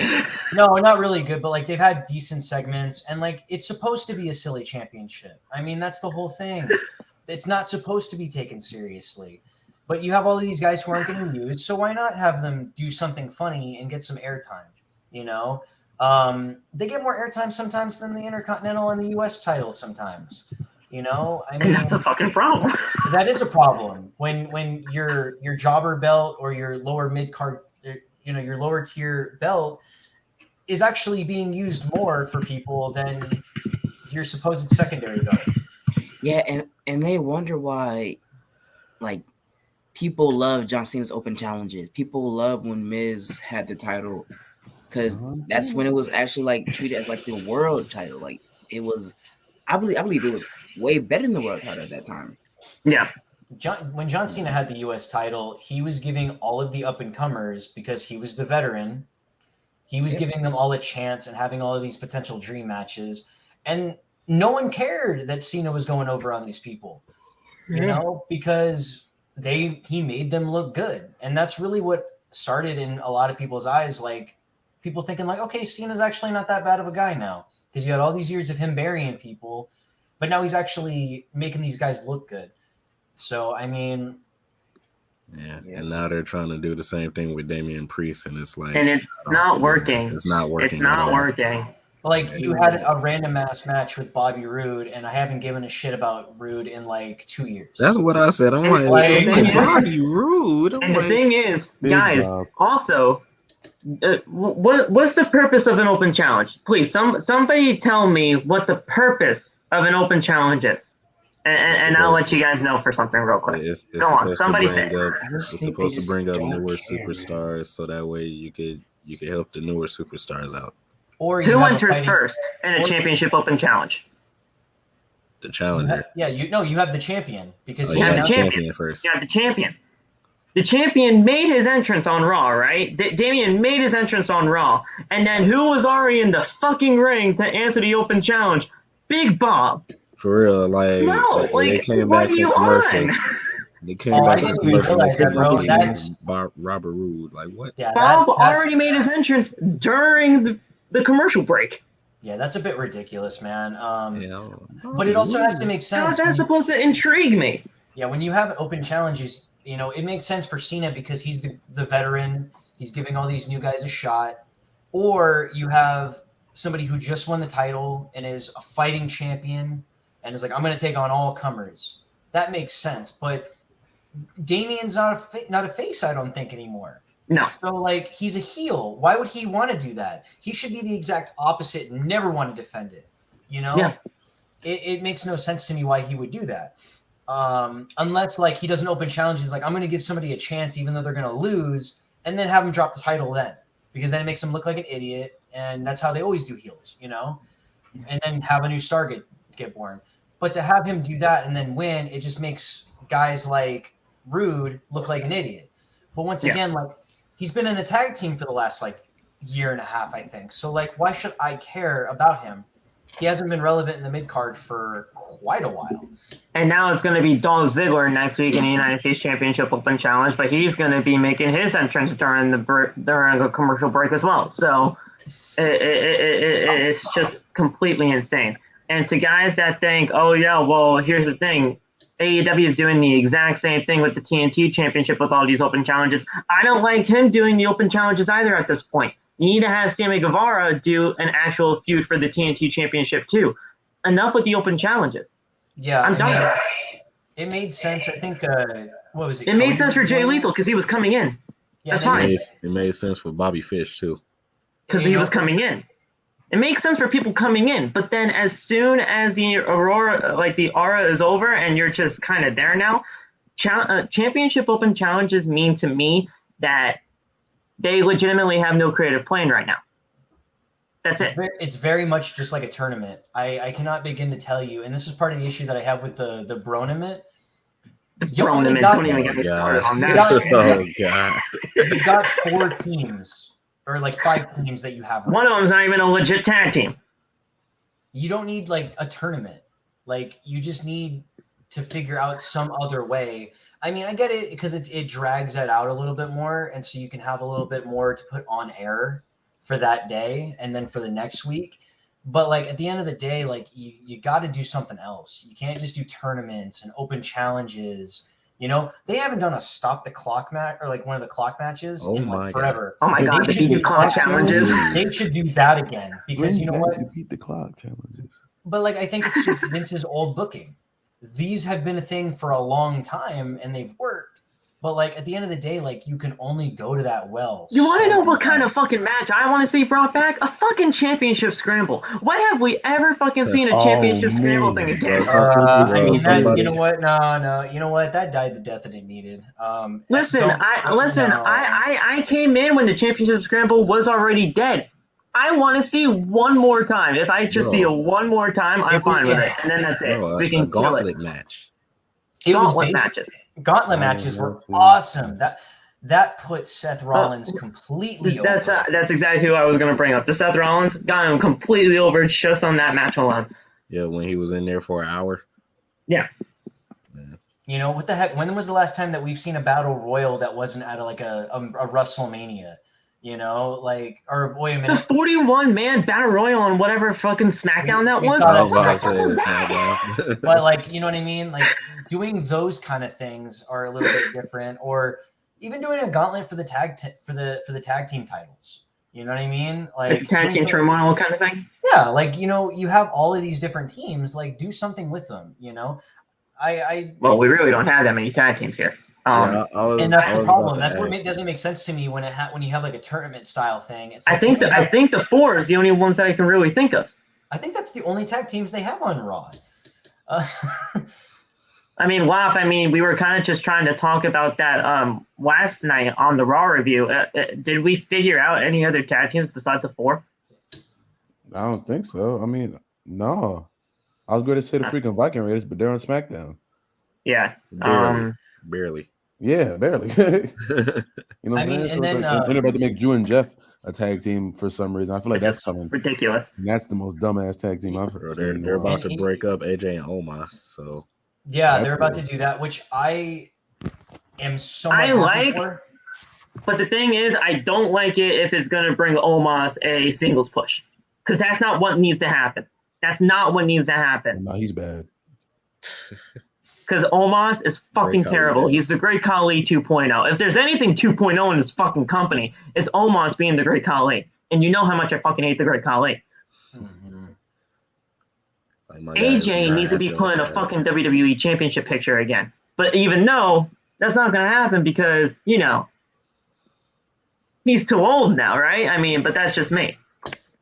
I wouldn't mind, especially like, you know, since we talk about fantasy booking and this whole match has been kind of spiraling around because I know both of them want to have a match with each other before they eventually retire. But seeing Omos and Styles kind of doing this whole potential breakup thing really definitely leads to the possibility that we might see Edge and him fight at some point. That's a match I'd rather see at WrestleMania. That's a match I want to see at WrestleMania, not fucking Miz. I don't think it's going to go further than like day one or maybe like a little bit later. I don't see it happening all the way to WrestleMania. That better not happen. I hope that you're wrong on that. So far as booked, but we'll see.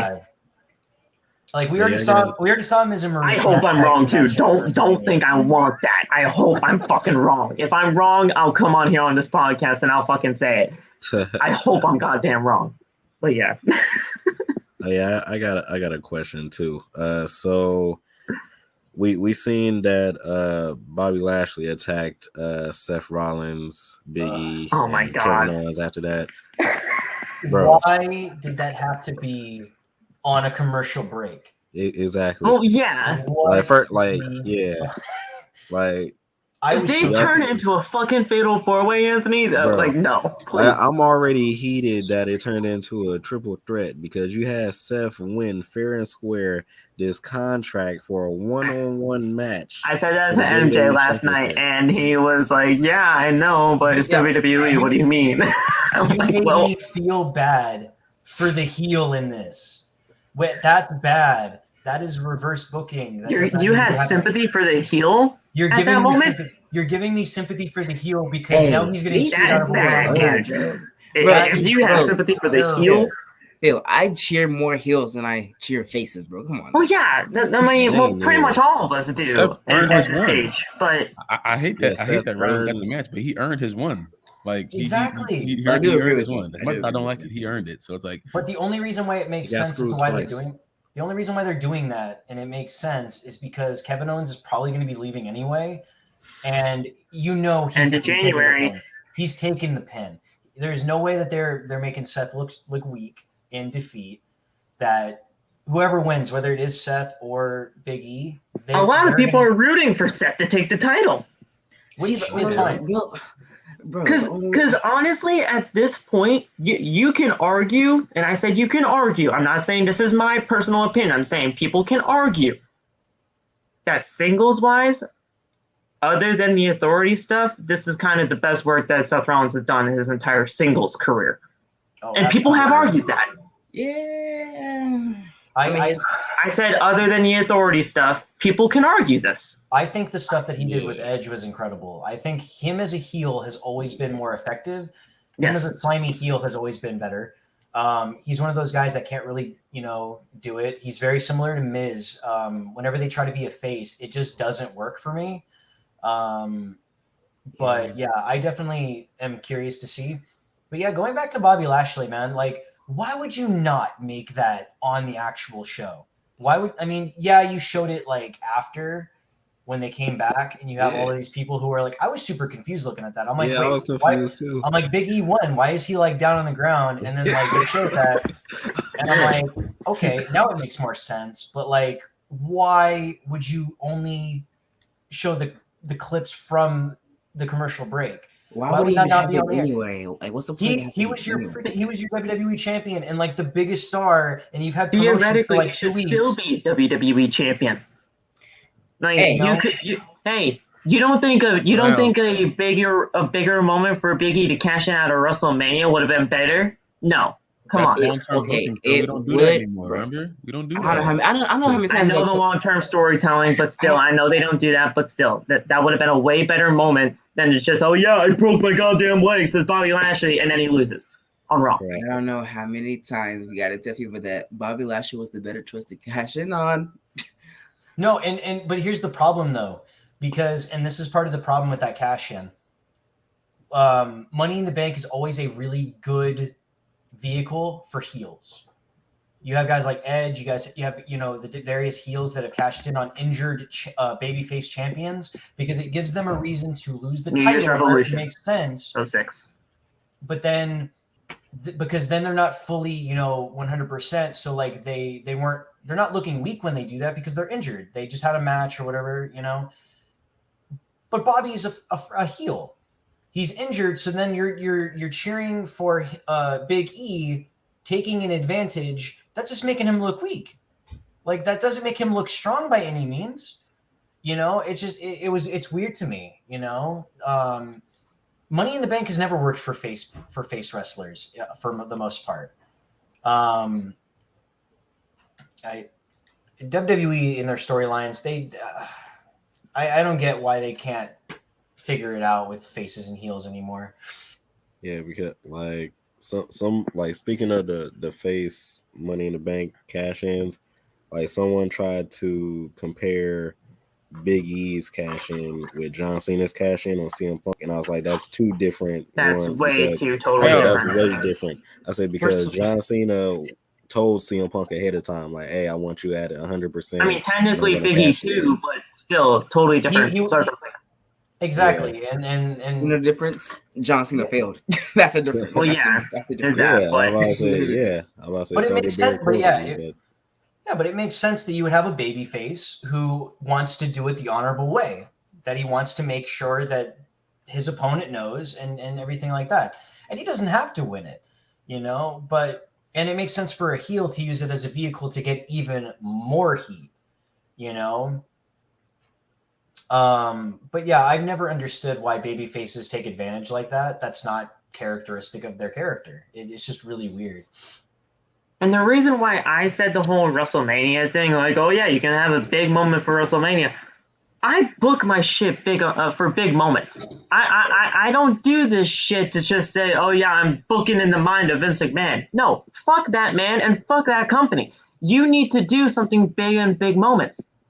You need to have big moments in your company so that you can have, oh yeah, this WrestleMania was meant for this moment. This story is meant for this guy to get over. What the fuck was the whole point of WrestleMania 31? Or whatever Money in the Bank cash in for Seth Rollins to get to cash in his Money in the Bank on at WrestleMania. That was 31, right? I'm not fucking joking. Yes. Yeah. So that WrestleMania 30, all about Daniel Bryan and his big moment, finally getting the big world championship that he deserved all those months, all the way up until that SummerSlam moment. And then 31, WrestleMania cash-in. 32, I mean, there wasn't really that big of a big moment there for that one, but WrestleMania should have big moments. That's the reason why I said Big E for Money in the Bank. Not just because, oh yeah, boom. I can see that. They should always try to make WrestleMania end on a really good high note and leave the fans happy. And I'm not saying Money in the Bank should always be cashed in on WrestleMania. That's not what I'm saying. It's just but that one made sense. Oh yeah, no, definitely. And you have, a big star that you could build up for months and months of trying to either win the championship or just get continued pushed down, and have him win it, and try to make it as organic as possible. It would have been so organic for Big E too, and that's the reason why I would have done it. I personally feel like Money in the Bank cashing at WrestleMania should only happen once, and that should be the only time that happened.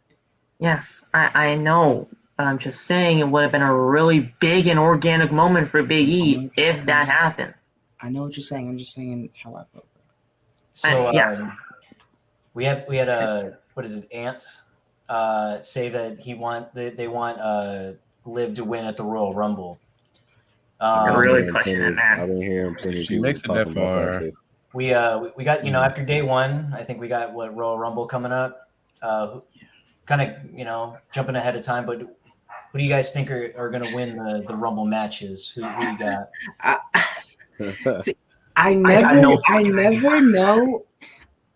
know until like 2 weeks ahead. I never can make my guess until 2 weeks ahead. I'm making a prediction for the women's. I think that Liv is gonna, if she doesn't win at day one by whatever shenanigans, because they always like to do threes. I could see her and Becky in probably a stip match at Royal Rumble, winning that one. You have a reputation, right? But and then I think whoever is going to win the Royal Rumble for the women's is going to probably face her. I'm thinking. I'm totally blanking on her name now. Ronda Rousey. No, I'm playing. not Ronda, but I'm playing.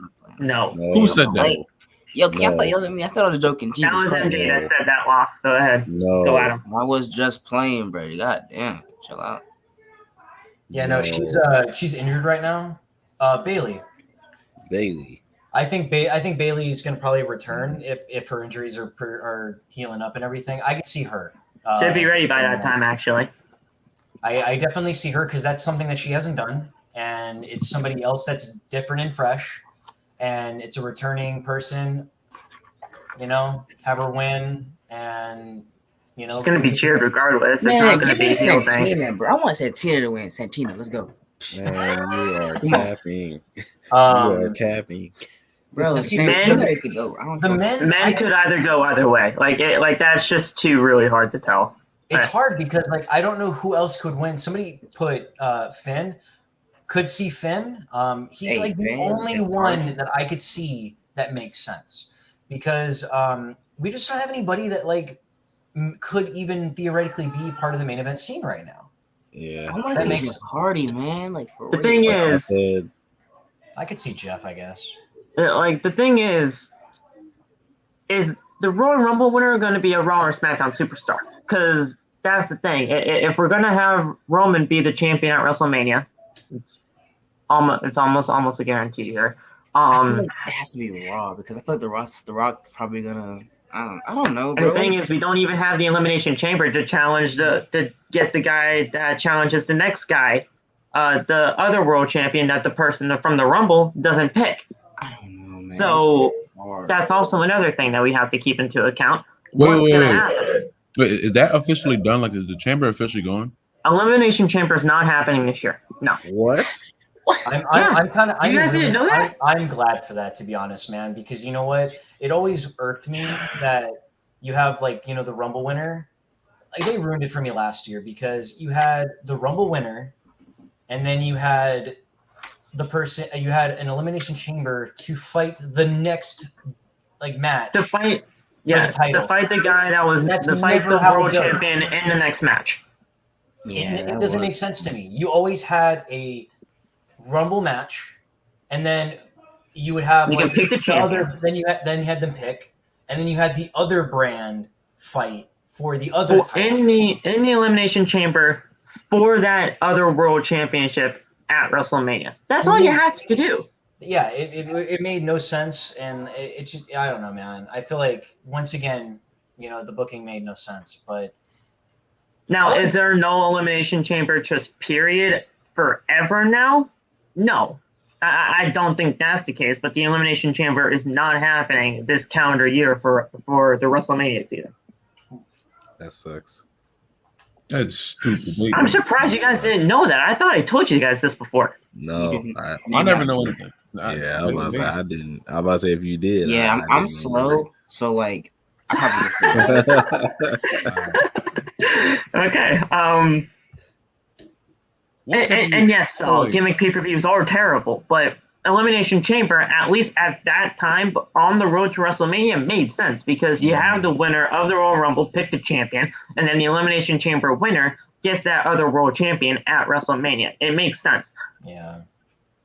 But it was that because I mean, hold on. What were you saying, Laugh? I'm sorry. Wait, wasn't it No Way Out? That's what they called it. No Way Out before Elimination Chamber. Yeah. Yeah. That's what I was trying to think of. I was trying to figure out what the hell they called it. I feel like No Way Out was after the Rumble, or was it before? No Way Out was always before. Okay.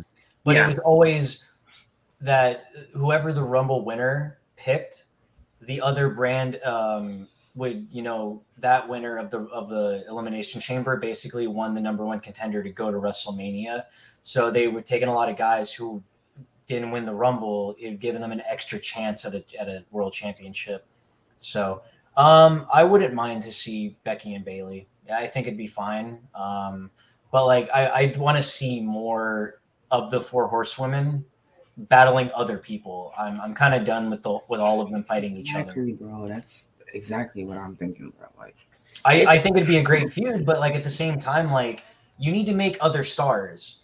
And you can't. Plus, Bayley would have to go to Raw. We don't even know what brand she's going to be associated with yet because she wasn't even really drafted. I think she'll be on SmackDown, bro. Has to be. I really hope not, because that's three four horsewomen on one brand. Oh, yeah. Raw needs more star power in the women. I feel like the star power for the women is on SmackDown right now, and I feel like the star power for the men's is on Raw right now. And so you need to try to balance it out. To some degree. You're right. But I got to be heading out, so I shall see you guys later. It was all great talking to you. All right, you too. Have a good night, man. Yeah, you too. Right, you too, man. And bye, everybody in the chat. Yeah, I feel like another female wrestler that we forgot about is Asuka too. Asuka, yep, she needs to definitely return at the Rumble. I miss her. Oh, now you make. The thing is, apparently, is she still injured? Because that's what it was all about. She was injured, and then all of a sudden. Yeah. Yes, she was injured. Yes, sir. But man, no Elimination Chamber next year, bro. Yeah. I don't think Kairi Sane's coming back. Kairi Sane's not coming back. Yeah, Kairi Sane is most. I mean, it's a possibility, but like not likely, bro. Mm-hmm. She's really just a representative now, and she's trying to recruit people from home country. We're gonna get Molly Holly popping up in the Royal Rumble. Imagine. Alexa, I mean, her sinus surgery could be healed by that. Lacey Evans is probably not coming back this soon. She just had her baby. Yeah, she had a baby a while ago, bro. It was like 2 months ago. No, it was like last month, bro. But she's been training. She's been training like crazy, bro. She's already like,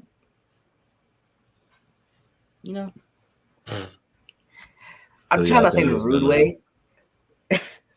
Who y'all think is gonna win the men's rumble? Like originally I had three of mine. I had Seth, Jinder Mahal, Finn. My guy said Jinder Mahal. I had Seth, Finn, and AJ, but like I'm thinking that Seth is probably gonna take the championship before WrestleMania, so I don't think it's gonna be Seth. So it's between Finn and AJ for me. What if it's I'm picking John. Mr. McMahon. Okay, I'm leaving now. It's a good pick. What if AJ Lee's returns at 30? Yeah, I don't think that's gonna happen. But Don't play my heart like that, man. Don't play my heart. I have a heart yeah, he attack. said, what if AJ Lee returns at number 30? I'm about to say AJ Lee is the executive producer for Women of Wrestling. Question. Wow. Question. Why would AJ Lee go to a different company that's other than her husband? Tell me why. Tell me why. She's the executive producer of There are that. many other people that are married and are in different companies. Okay, but why would AJ Lee go to WWE, bro? But that exactly like that. That's CM Punk. CM Punk. I was just gonna say, bro. Well, yeah, I know. I'm just saying, like, you guys don't need to understand that other people have other companies that they go to, and they're married. You know what, Phil? You know what I think? Tell me why it ain't nothing but. Okay, Paige is definitely not coming back. She is definitely not coming back, and that's just facts. Where's Paige at? Bring Paige back now. She's probably dead. She's not. You know. Hey, Phil. whoa, Phil. That's worse than what I said. I said making videos. You know something, man. You guys know the problem with dead is my joke at this point. Okay, so now you're going too far. It's like, okay, the joke's getting kind of old now, bro. No, dude, rag Vince. Jesus. Did y'all hear what I said, though? Because I feel like I said something worse than Phil, but it's like... Nope, don't repeat it. You're good. Don't repeat it. You're good. You're good. Where's Melina? I saw Melina. Oh, my God. Where's Victoria, bro? Oh, yeah, Melina's in NWA. Yeah, that's what it was. I was like, NWA, you mean like Nick with attitude? No. What? No. Niggas with attitude. That's nuts. I mean, am I wrong? Technically, like they was called NWA. Bro. What is Victoria doing? I mean, she's just chilling. She's just chilling, hanging out. Bro, let me get Tori fine ass.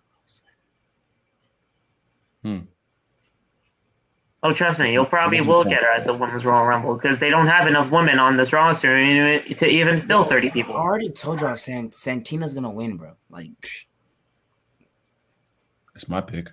If my no, fuck Great Khali. If the Great Khali ever fucking returned in the Rumble, I turn it off. Hey, okay, Phil, come on now, Jesus Christ. Well, I turn it off until he gets eliminated, which will probably be in about 5 seconds, and then I'll turn it back on. Hey, yo, imagine in the Rumble you hear like Brooklyn. Where's JTG? Hey, JTG Where's is in JTG NWA. at, bro? He's in NWA. JTG. I mean, is in yeah, NWA. he was the world champion in like his other promotion before he left. Yeah, he was the world champion in NWA. That's what it was. Crime Time got no love, bro. Crime Time did not get what they deserved at all. R.I.P. Shaq, bro. Fuck Bill Goldberg. Why do you keep cussing? What them bad words? I don't fucking like Bill Goldberg. Okay, but you're gonna get me in trouble. You're next. I don't want to be next. Aiden, no one wants to be next. AWN. No one wants to be next because you're going to get buried in Saudi Arabia just like Bray Wyatt did. Ooh. Oh, my bad. Jeez. Yeah. But that was Bray Wyatt. But that was Goldberg's fault, not Bray Wyatt's. You know what? Wagner is a cock leopard. I'm sorry. Hey, whoa. Oh, okay. All right, kick him out, Phil. Kick him out. Yeah, he deserved that. Yeah. But this is off topic from AEW, WWE type stuff. But I finally watched WrestleCade because they allowed me to watch it on the Watch Wrestling website. I'm gonna watch that. My God, what a show! I saw the Matt Hardy versus Enzo match. That was good. I saw the Malachi Black versus Buddy Matthews match. That was a fantastic match. I was on Malachi Black faces the Amazing Red this Saturday at House of Glory's event, which is Yes, I am. Yeah, so that's gonna be a fucking banger. I'm gonna kick some JD is going to kill it on commentary once again, so can't wait for that. We also head into. Please. Wait, so you want me to kick you? Wait, I'm confused. Baby, we got a lot of great matches on that show, so it's going to be great. What else can we talk about? Peanut butter jelly time. Let's talk about Roman Reigns. No, Nah. We did a special episode about Roman a couple of Tuesdays ago.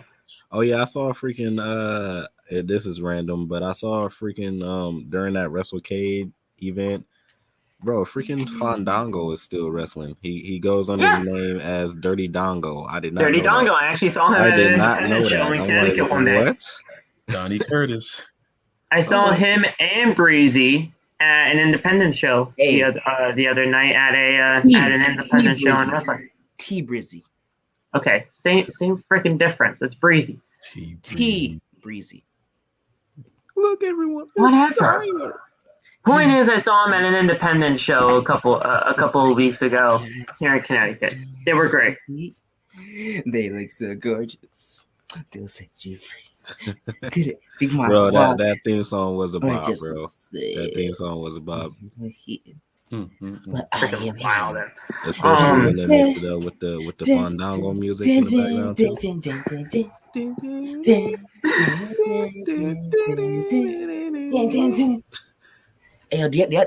Hey, do you remember Fandango and Summer Rae?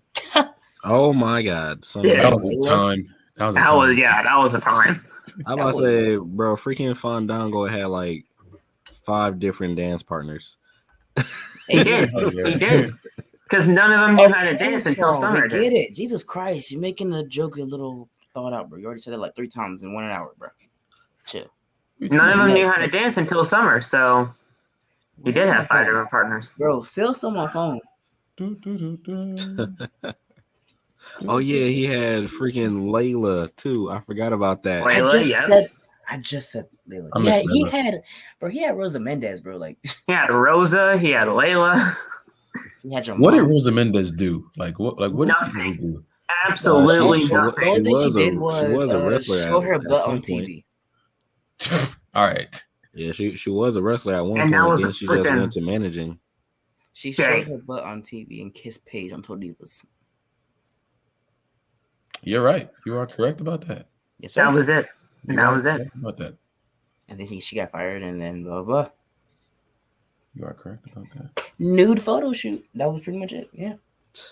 You were watching Total Divas. Like you were for real watching that joint. Like yeah. Bro, I'm not gonna lie, bro. I love Total Divas, bro. I'm not gonna lie. That show. That joint was hard. That joint was kind of hard.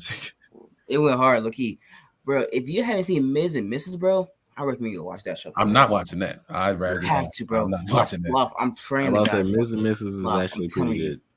It's a good show, bro. But it's just Miz and Maurice. Like I don't care about them that much. Exactly, it's such a good show, bro. It's like Road to the Top. Bro, like, I refuse to. I hate Brandy. I don't like her. Maurice's Rose to the Top is actually not bad. Yeah, Rose to the Top is actually not bad. Love, please. Just watch Maurice's mom. She is hilarious. I'm sorry. I'll watch one episode, and if I get any enjoyment of it, then I'll tell you. Okay, watch the first one. I'm currently watching Elimination Chamber right now, so.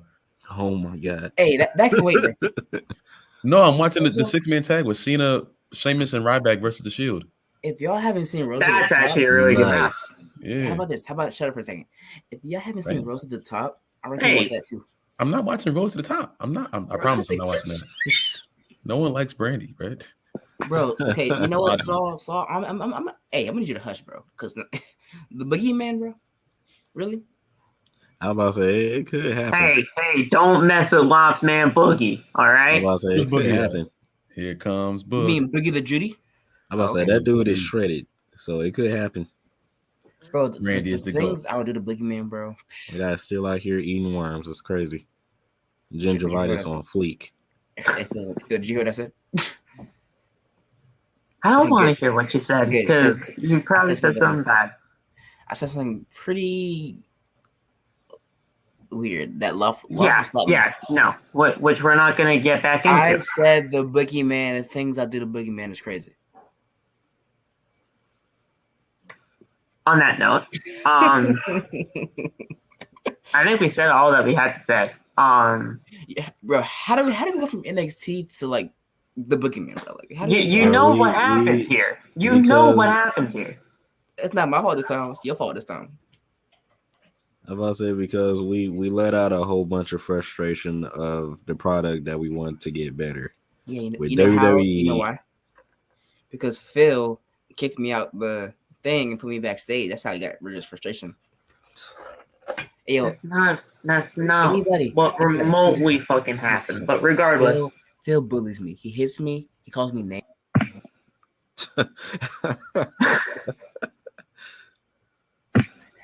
Send help, please. Send help. Thank you guys so much for tuning in Outside the Brand, episode 103. If you guys liked what you heard tonight, make sure to hit that subscribe button, click on the bell for all notifications, hit that hit the like. You guys have no idea how much that helps us here on Outside the Brand. You guys need to go to the links and down in the description. We have all the TikToks down there. Go follow them. Boom. You're all good to go.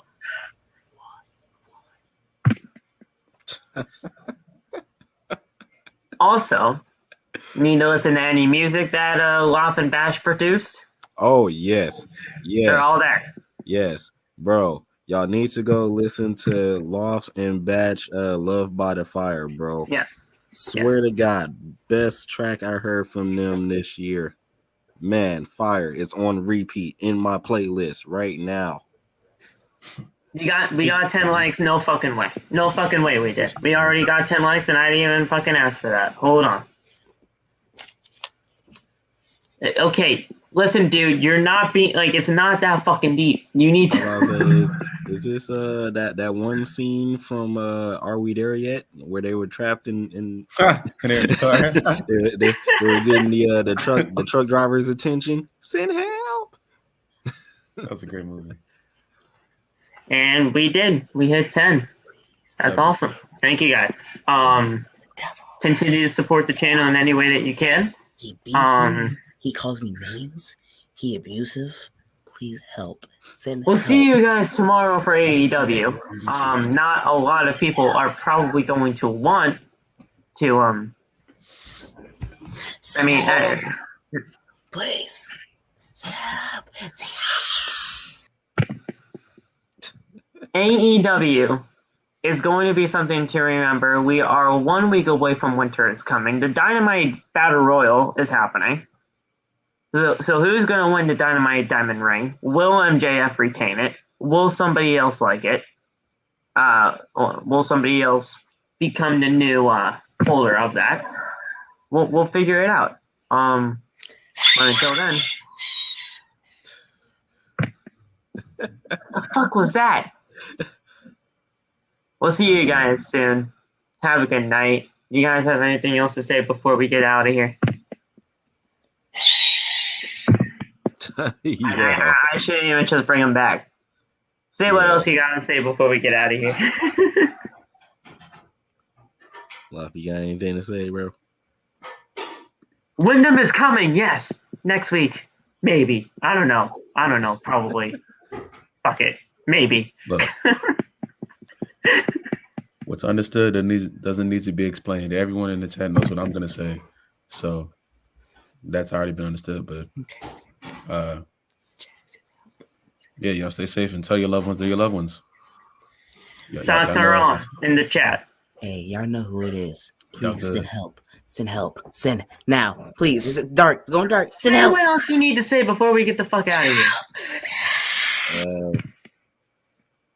here? Stop screaming. Thank you, Phil. Thank you. But yeah, man, thank y'all for joining the podcast again. I'm still in pain because I actually got on a Johnny Gargano shirt and no. Yeah. Hold on, I gotta turn on the camera. Yeah. I actually got on. You wore it and everything. Yeah. So I'm in pain. I am in big pain right now. I'm not gonna bring him back. Yeah, Say what I'm you have to in say. big pain right now. I got the Johnny Gargano shirt on. And then this crap happened, man. I was emotional during the promo and everything, and yeah. So but other than that, man, thank y'all for joining live. Appreciate y'all. Go listen to Loft and Batch song right now, bro. I don't care if you're about to go to sleep. Go look it up right now on Spotify, Apple Music, wherever you can find your music. Go listen to it right now because it is a bop. Add it to your playlist and listen to it every single day. I'm just saying. Yes. Boom. Thank you. Done. Thank you. Boom. Thank Do you. you have anything actual to say before we get out of here? Yes, Instead of I do. screaming I do. and telling people to send help because apparently I do bad things to you? Pause. Okay, I just want the chat. I want the chat to do one thing. Send help. Phil, he beats me. He calls me names.